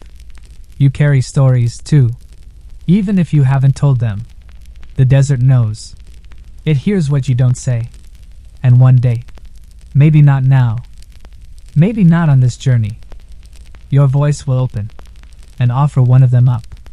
Not because you planned to, but because someone asked. Very gently. Tell me what you remember. And you will. Not all of it. Not perfectly. But enough. Because stories do not need to last forever. They just need to live. For a moment. And in that moment, you will remember. There is no place too dry for memory to bloom. You simply need someone listening. The desert is a master of forgetting. It smooths. It swallows. It shifts over footprints before the sun can set. It takes names from stones and turns them into shapes. And yet, not everything disappears. Some things remain. Not proudly, not loudly, but stubbornly. A ring of stones where a fire once lived. Half buried, but still there. A memory of warmth, of bread baked flat, of stories told beneath stars. A child's bracelet, carved from bone, found years later, in the mouth of a dune, that no longer has a name, A scrap of blue cloth, fluttering from a thorn bush, caught in the wind, and refusing to be claimed. These are not ruins. They are not monuments. They are not meant to impress. But they last. And that means something. Because not all endurance is grand. Not all legacies are carved in stone. Sometimes it is enough that something was touched, worn, loved, and that it remains. Despite the dust, the caravan passes through places where cities once stood. Nothing of them is left now. No gates, no towers, just a strange stillness. And maybe a shift in the light that tells you something was once here. You stop. You kneel. You press your hand to the ground. And it's warm. Not from sun, but from memory. Because even the dust, for all its quiet power, does not erase everything. It covers. It conceals. But it cannot undo what has been lived. A lullaby sung here is still here. A kiss given before departure still echoes in the silence. A goodbye whispered into the sand is still carried by wind that remembers. You realize, as the caravan moves again, that you are leaving traces too. Not deep ones, not ones that will change maps, but marks nonetheless. The rhythm of your steps, the weight of your breath, the heat of your palm on a water skin, passed from hand to hand. You will not be remembered by name. Most are not. But maybe, just maybe, the desert will remember the shape you left behind. And someone, someday, will pass through this place and pause, without knowing why. And that pause will be enough. Because memory does not require monuments.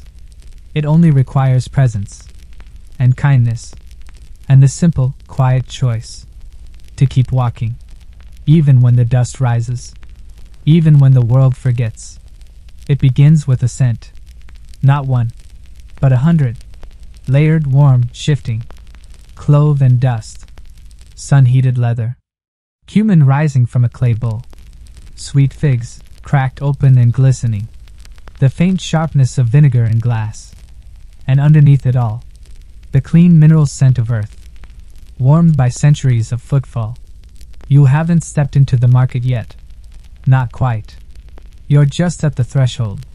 The arch ahead of you is low, shadowed, its stone worn smooth, where generations have brushed it with passing shoulders.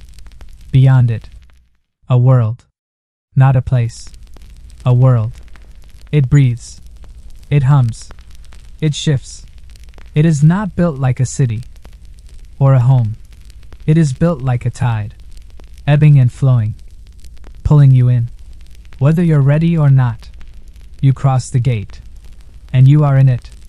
The sounds greet you first, not as a wave, but as a weave, 1,000 threads of voice, each pitched in its own tone, haggling, greeting, singing, laughing, praying, the rustle of silk as it's unrolled, its color catching the sun, the dull clink of coins falling into open palms, the soft cooing of birds in bamboo cages, hidden in shadowed corners.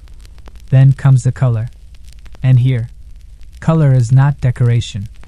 It is the language of the place. Spices piled like pyramids. Saffron, ochre, cinnamon, blue salt. Lanterns in glass so deep red.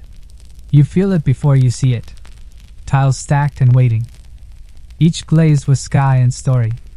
And fabrics. Everywhere. Billowing from stalls. Spilling across ropes. Carried on shoulders. Folded with reverence. No two shades are alike. Even the whites are different. One like bone. One like milk. One like the moon, rising over sand. People move around you, as if in water. They do not bump, but they brush. They greet, but they do not pause. And you are not lost. You are placed. Because in the market, no one is ever truly alone. Even strangers belong. Even silence has company.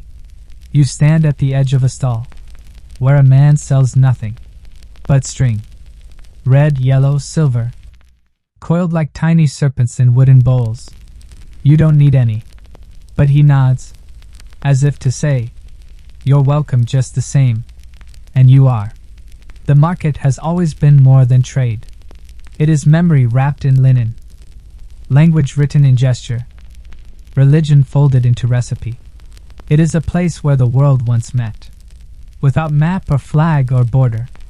A place where wonder was not rare, but routine. You walk deeper, not hurried, not hunting, just listening. Because in this place, your senses are not for defense, but for delight.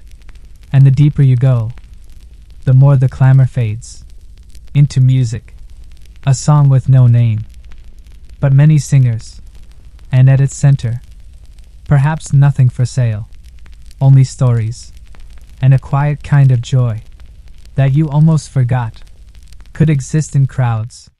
You come to a stall. It is shaded by woven cloth, its edges heavy with tiny bells that do not ring. They sway, but hold their breath.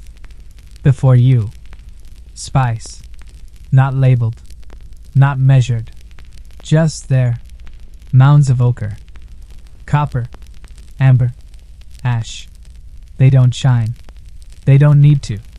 Their power is not in their appearance, but in the stories they carry.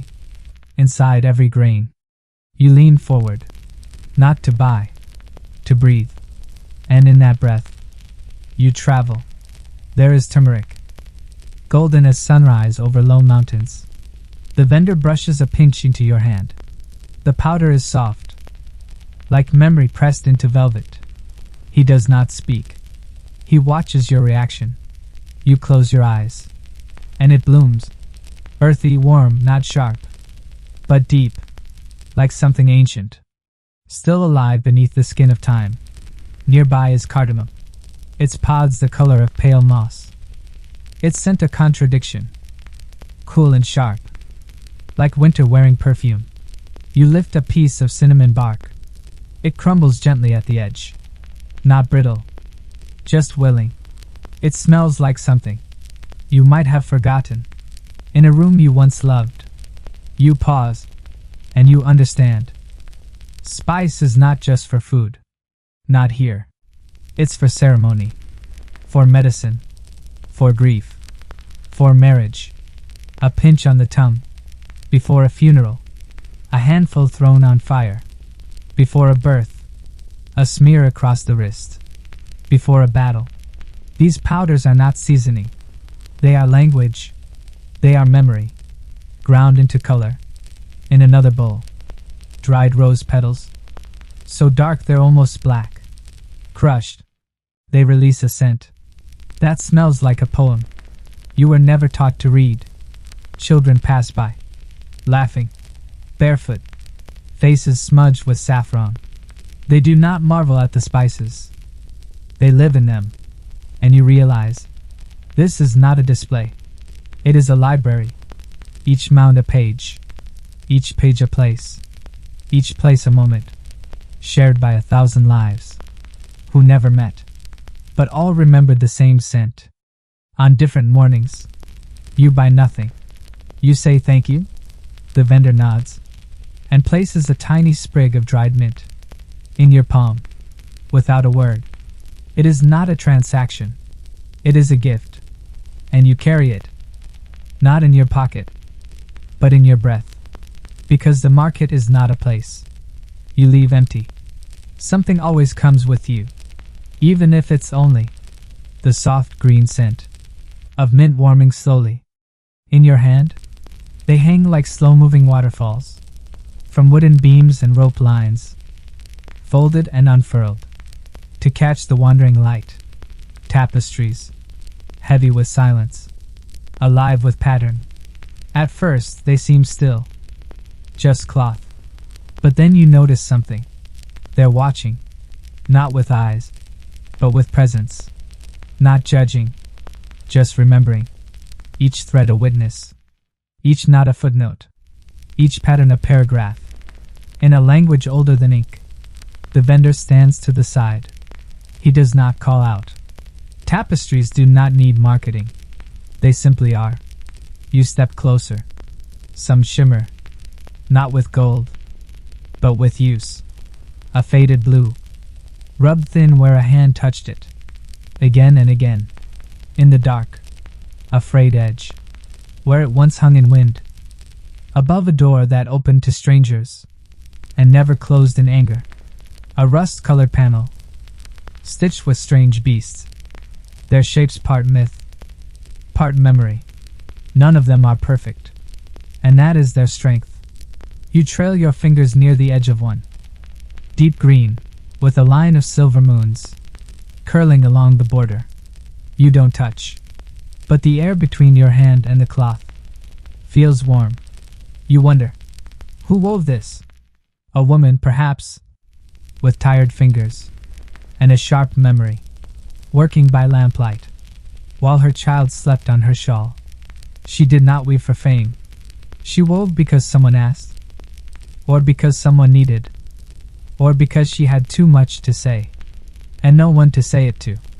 So she told it, in color, in repetition, in symmetry, in softness that took months to form.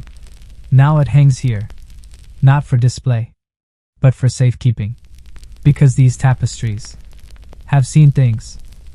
They've heard laughter through thin walls, and the long silence after bad news.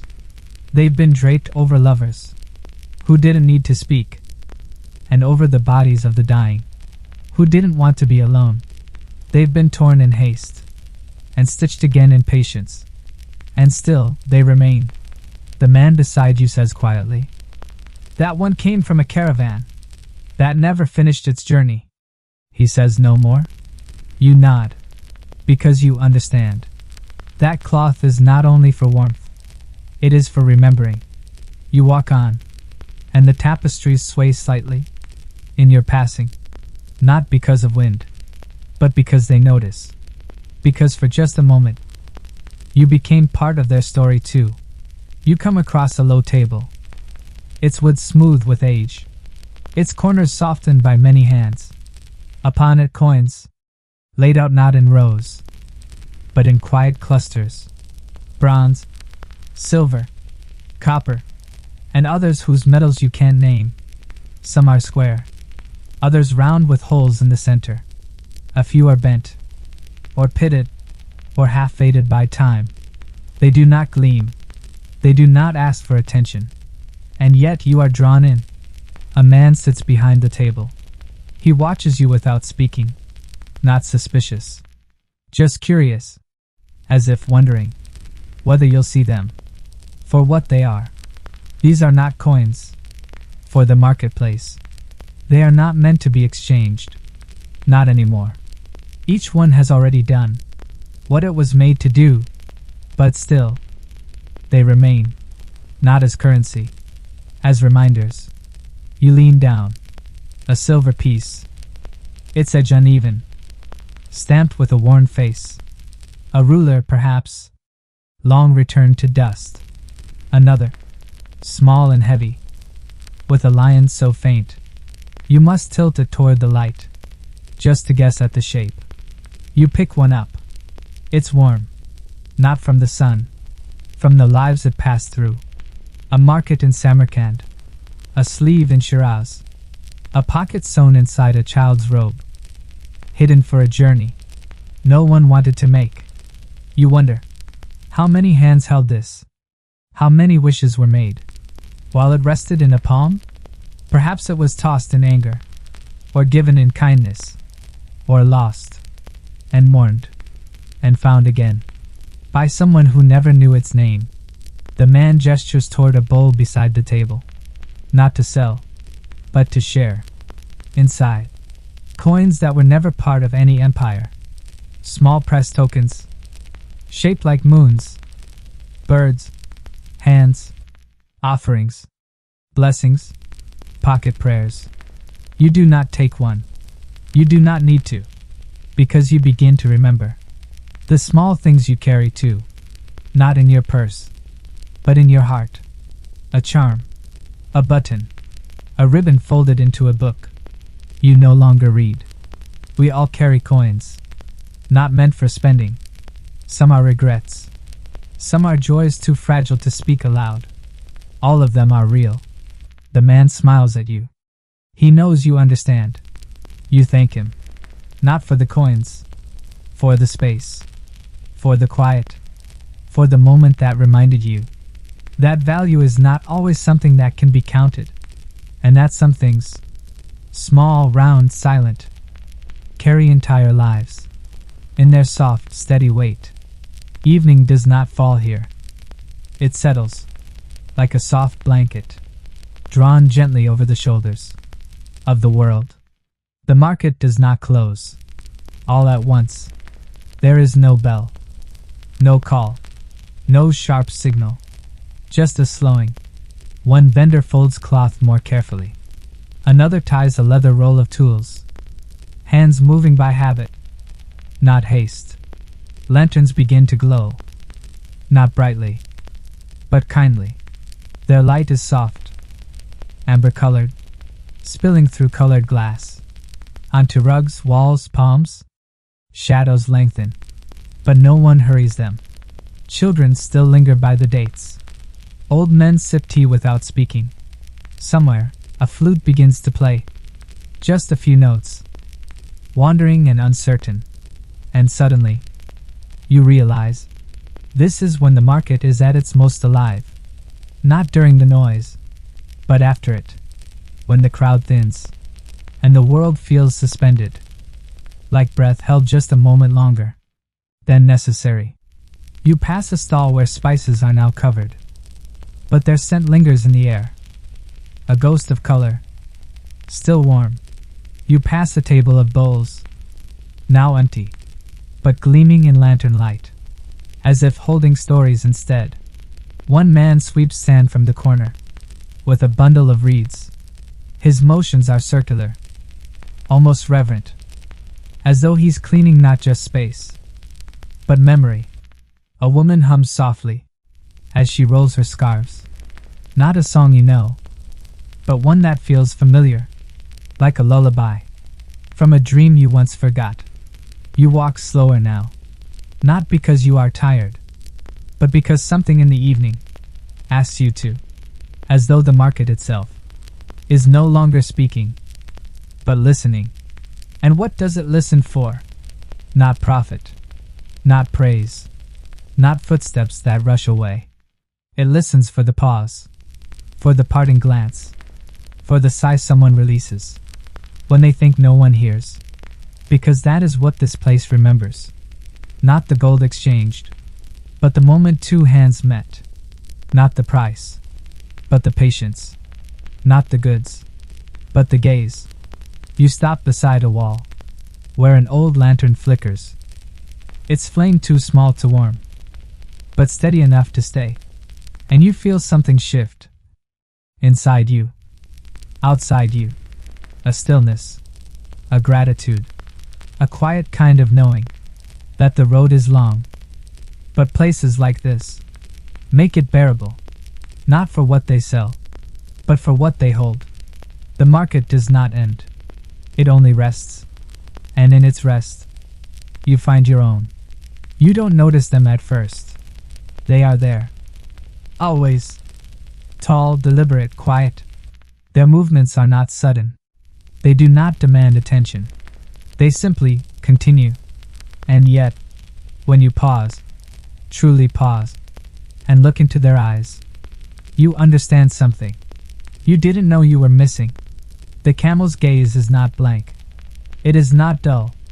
It is deep, not like a book, but like a well, still, dark, and impossibly old. Their eyes do not ask questions. They do not offer comfort. They simply hold space. You wonder how many miles those eyes have watched pass beneath them. How many grains of sand have they known? Not counted, but felt. How many storms have they seen coming? Long before humans did?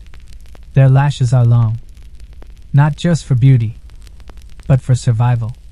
They close like delicate gates, against the wind, the grit, the world. And yet the camel does not flinch. Not like we do. It kneels when told, rises when asked, carries what we cannot, not because it loves to, but because it was taught to. Still, there is no submission in its eyes.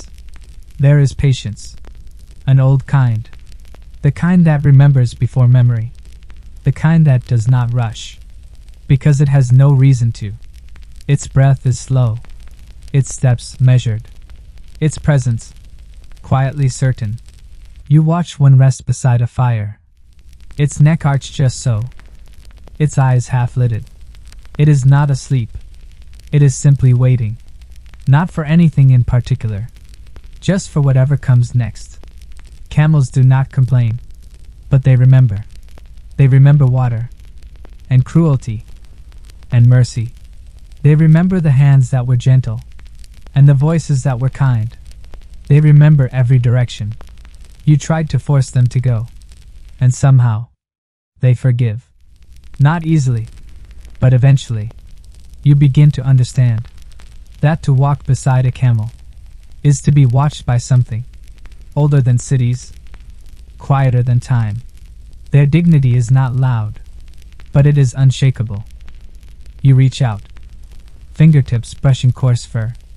The camel turns, not to shy away, not to draw close, just to acknowledge. And in that gaze, you feel it. The weight they carry is not just physical, it is history, and silence, and all the questions we've forgotten how to ask. They do not lead, they do not follow, they orbit, moving just close enough to be seen, just far enough to be free. They do not bark, not unless they must, and even then, it's not to startle, it's to warn, or to mourn. The dogs of the caravan are not pets. They are not trained in tricks. They don't carry packs, or ride on shoulders, or sit for treats. They are simply present, brown or black, dust-colored, low-slung or long-legged. No collars, no names, only the gaze, watchful, measuring, quiet. They know the trail better than you do. They read the wind like a letter. They sense when something shifts. A scent, a sound, an absence. You might not notice when one of them sits beside you. You only notice when it's gone. You do not call them. You cannot. They come when they choose. And if they choose you, you're marked. Not as master, but as part of the road. At night, they curl near the edges of camp. Not at the center. Always at the threshold. Where the world meets danger. Where darkness presses in. They do not sleep deeply. One eye always open. One ear always tilted toward the unknown. They do not growl. They do not bare teeth. But when they stand, you do too. Because they know. Before you do. And when the sun rises, soft and slow, pulling gold across the sky, they are already awake, stretching, pacing, waiting, but not for you, for the rhythm of the day, for the motion of hooves, for the weight of the world, to shift once more, into its daily balance. You toss a scrap of bread. One of them catches it in the air. The other does not move. You offer your hand. One sniffs it, then turns away. It is not rejection. It is ritual. Trust out here is not given by affection. It is given by time. You will not tame these dogs. They are not here to be tamed. They are here to remind you that not all loyalty is loud. Not all protection looks like love. Some of it just walks beside you, in silence, every day, without asking for anything in return. They do not need to be led. Not truly. They walk the path, because they've walked it before, because the earth has shaped itself, to their rhythm. Donkeys, mules, sometimes sturdy little horses, not bred for show, but for balance. for burden. Their hooves strike the earth with the weight of memory, not heavy, just certain. Clip, clop, clip, a language all its own. Their steps are small, efficient, unhurried. They do not sprint. They do not stumble. And when they pause, you pause too. Not because they resist, but because they know something you do not. A scent in the wind, a change in the soil, the whisper of a snake beneath sun-warmed rock. You might think you are guiding them. You are not. You are walking with them. Their packs are worn, tied with frayed rope, and bits of cloth that once had names. Abin, Darim, Rafik. Not labels, reminders. They carry spice, stone, ink, thread, and sometimes sorrow, wrapped in cloth, tied with string, the weight of trade, and memory alike. They do not complain, not in sound, but you learn their moods. In the flick of an ear, the shift of a shoulder, the sudden stillness, before a storm, somewhere little bells, not for show, but for listening. The soft chime tells you they are near. The silence tells you something is wrong. At rest, they lower their heads, with a sigh that moves through the body, a breath released after many hours held. You touch one gently at the neck. Its fur is coarse, its warmth steady. You feel your own pulse slow, because this creature knows the way. Not because someone taught it, but because the land did, and because it listened, better than we do.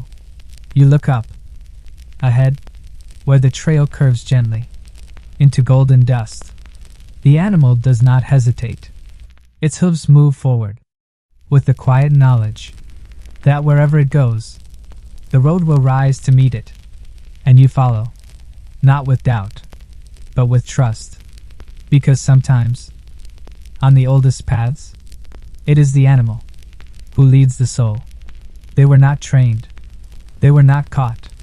They were not taught to speak, or to stay, or to sit still for display. And yet, they stayed.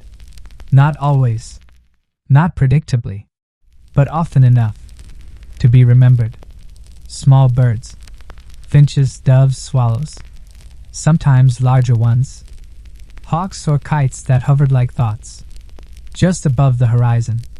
They followed the caravan, as if by instinct, or perhaps curiosity, or some quiet magnetism that only creatures of sky understand. You'd see them in the morning, as the camp stirred to life. A flutter near the cook fire, a sudden trill from a branch you hadn't noticed. One might hop near your bowl, tilting its head, with that curious stillness only birds possess. A stillness that listens, more than it looks. They didn't beg. They simply waited. And if a crumb was left, or a seed fell, they took it, with grace, never greed. Then gone again. A flick of wings, a trace in the air, like breath, like thought. Sometimes they followed for days, appearing each morning, as if assigned to you, not to guard, not to serve, but simply to witness, to be there.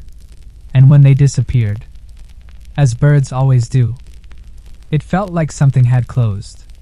A chapter, a song, a small kind of friendship you hadn't realized you were having. They were not pets. They were never named, but they were remembered. One traveler once carved a bird into the wood of his walking stick. Not detailed, just a line, a wing mid-curve. No words beneath it. None needed. Others left small nests untouched, in the folds of cloth canopies, refusing to disturb the soft homes, built in secret, while the humans slept, and some carried feathers, in satchels, pressed between pages, offered in quiet trades, for nothing but a smile, because the birds gave nothing. They did not choose to give, and still, they gave. Their songs, their presence, their permission to be quiet, without apology. The sky is never far, when birds are near, and on long roads, where dust chokes the air, and silence grows too thick. They reminded the travelers that the world still breathed, and that flight, even if borrowed for a moment, could lift the spirit, without lifting the feet. When you walk a long road, you begin to notice the small things. Not at first. At first, you think only of the miles, of the load, of the goal far ahead. But slowly, step by step, you begin to look down, and beside your footprints, you see others, not human. Rounded pads pressed softly into dust. The mark of a dog who follows, just far enough behind, to let you lead, while still watching over you. Thin, narrow prints, left by birds hopping beside the trail, in the soft light of morning, gone by noon, but always returned by dusk. Wider tracks, cloven, careful, pressed deeply into sand, the camel's weight, spread across the earth, with the same dignity that echoes in its gaze. And smaller signs too. A place where fur brushed past a thorn bush, a smear where a lizard skittered sideways, just ahead of your passing shadow. They don't walk for you, but they walk with you. And on some days, that is enough. You begin to listen differently, not just to voices, but to hooves on gravel, to the tail swish of a mule, to the quiet huff of breath, released in rhythm. You begin to understand that this caravan is not a human thing. It is not only trade, or travel, or purpose. It is a shared movement, a rhythm carried by many lives, each adding a beat you didn't know you needed. The animals do not speak your language, but they understand your tiredness. They feel your uncertainty. They sense when you're afraid, and walk a little closer. You never ask them to. You don't need to. Their comfort is not spoken. It is walked, side by side, one step behind, one step ahead, always beside. When night comes, you lie down with your back to the fire, and you hear the soft breathing of something four-legged near your shoulder. You do not turn. You do not reach. You simply breathe, because that presence, quiet, steady, anchored to the ground you share, says more than any word. You fall asleep to the rhythm of shared footsteps, to the memory of tracks beside yours, and in your dream, you are not alone. There is no banner, no crowd, no voice calling out. You've made it. Just stillness. It comes like dusk, without spectacle, without asking. One moment, you are walking. The next, you are not, and the ground beneath your feet feels unfamiliar. Even though it is still earth, your muscles carry the memory of motion. But the world asks you to stop and listen. The caravan quiets, not with fatigue, but with reverence. The animals do not cry out. They simply rest, lowering themselves slowly, deliberately, trusting the ground. As they trusted the journey, the traders sit. They do not rush to unpack. There is no urgency, only the slow realization that the road has, for now, ended. You hear your own breath, clearly, like a sound returned to you, after being borrowed, for a long, long time. The silence is not empty. It is full, with memory, with moments, with the shape of things you didn't notice while they were happening. You think of the first morning, so far behind now. The first step, eager, uncertain, full of questions.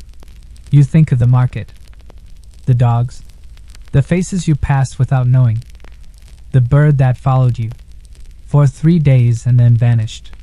And now, you are here. Wherever here is. No map marks it.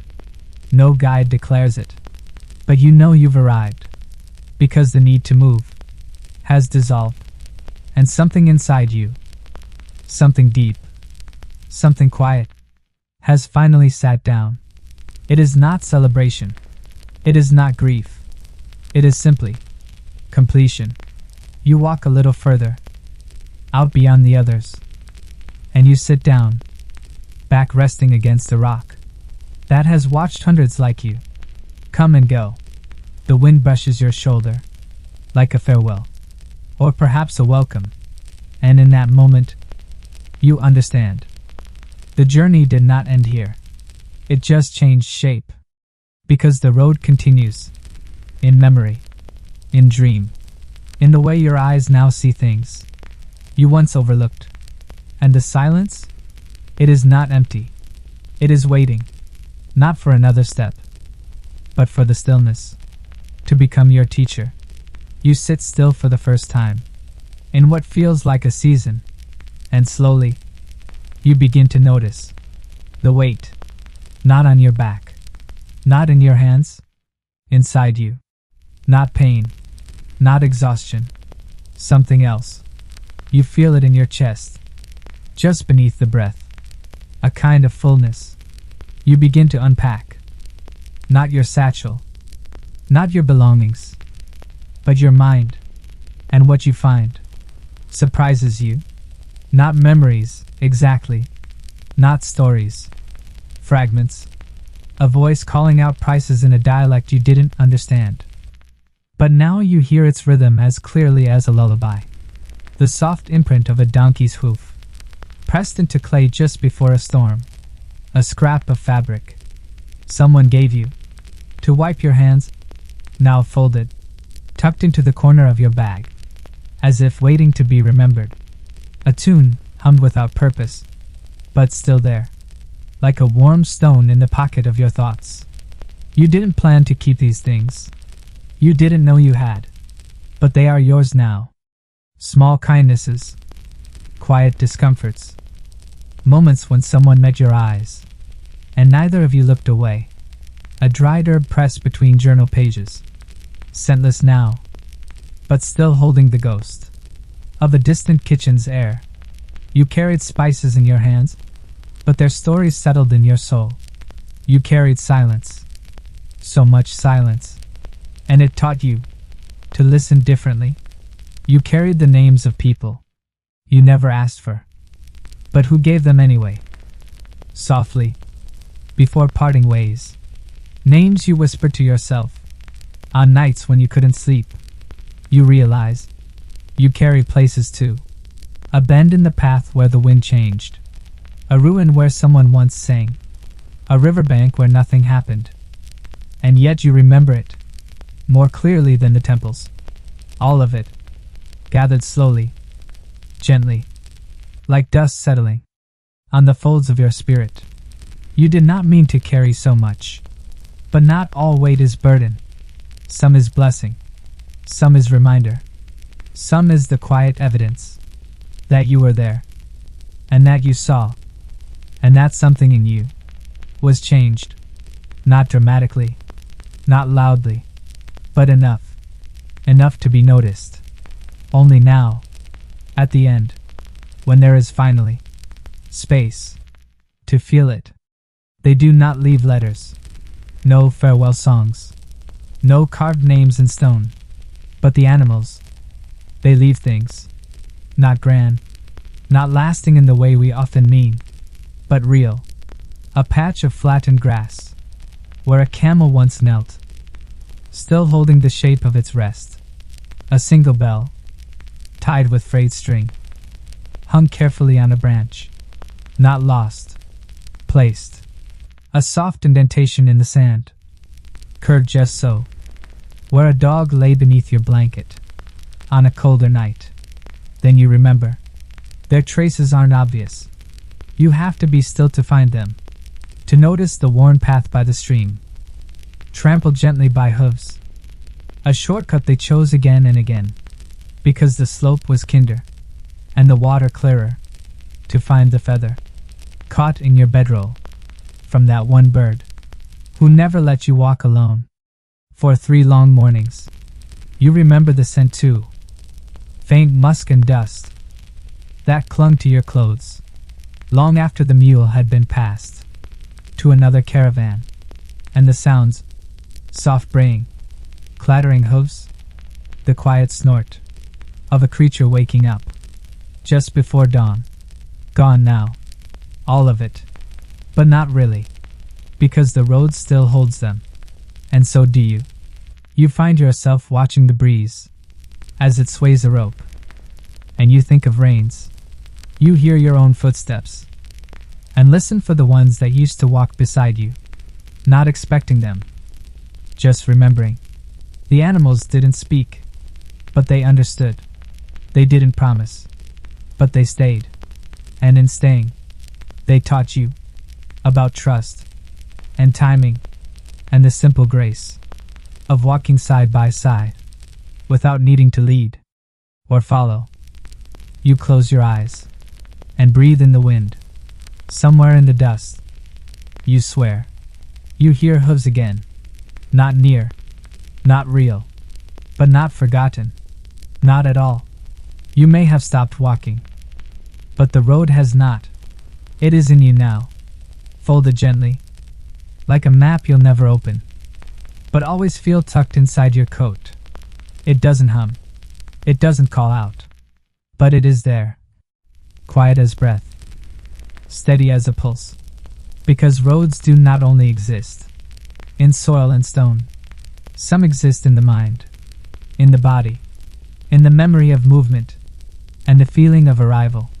Long after the last step, you find yourself tracing curves in the dust with your fingers, not because you're lost, but because something in you still remembers the shape of travel. In the silence of morning, you still catch yourself listening for bells, for hooves, for the distant crunch of wheels over dry earth. You dream differently now, not of destinations, but of motion, of slow turns through sunlit valleys, of animals breathing beside you, of strangers becoming silhouettes as they slip behind you, unhurried and unnamed.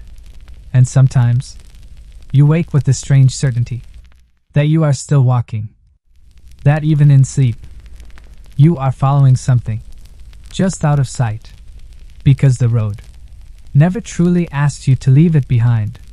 It asks you to carry it, to hold the lessons of patience, of presence, of quiet endurance, like a stone in your palm, small, solid, never shouting for attention. And in moments of stillness, when your days feel too quiet or too loud, you return, not with your feet, but with your thoughts, with your breath. And the road is always there, not beneath you, but beside you, waiting, not urging, simply walking with you, as a rhythm, as a whisper, as the slow understanding that the journey never ended. It only grew silent, and you, having listened well, know now how to walk in silence too. It is the final night, not because someone said so, but because something in the wind feels like goodbye. The fire is small tonight, no large logs, no roaring blaze, just embers, tucked in a cradle of stone, glowing like the memory of warmth. You sit close, knees pulled in, hands resting on the ground. Others are quiet too. No songs, no stories, just soft breathing, and the occasional shift of a woolen cloak as someone gets more comfortable. The animals are already sleeping.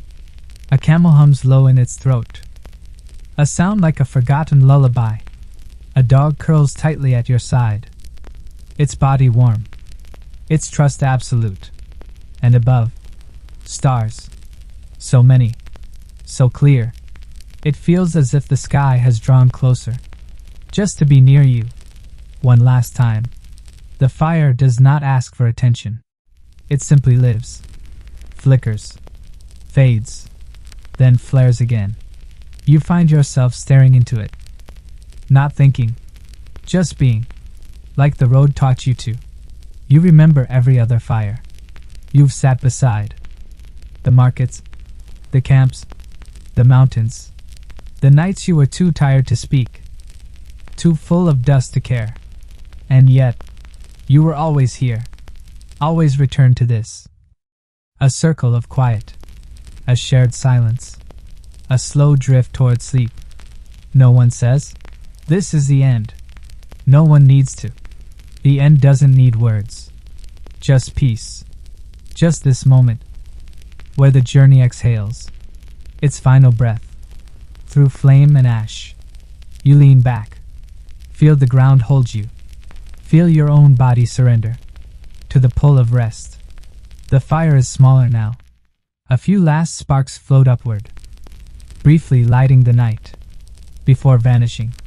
And as your eyes begin to close, you understand. This flame does not die. It only returns to the dark, from which it came, and the road, though quiet, walks on within you, always glowing, always guiding, always home. And so we end, not with a shout, but with a whisper.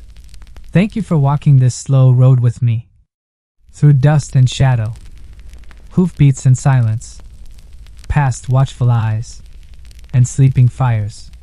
The Mongol army was more than its conquests, more than its fury. It was a world, a harsh, moving rhythm of men, animals, winds, and the quiet endurance of life in motion. We did not gallop. We wandered. We listened. We remembered. If your eyes are heavy now, let them close. Let the weight of saddle and sky slip gently from your shoulders. Let the stars of the open steppe hang above your dreams tonight, silent, constant, as they were 1,000 years ago.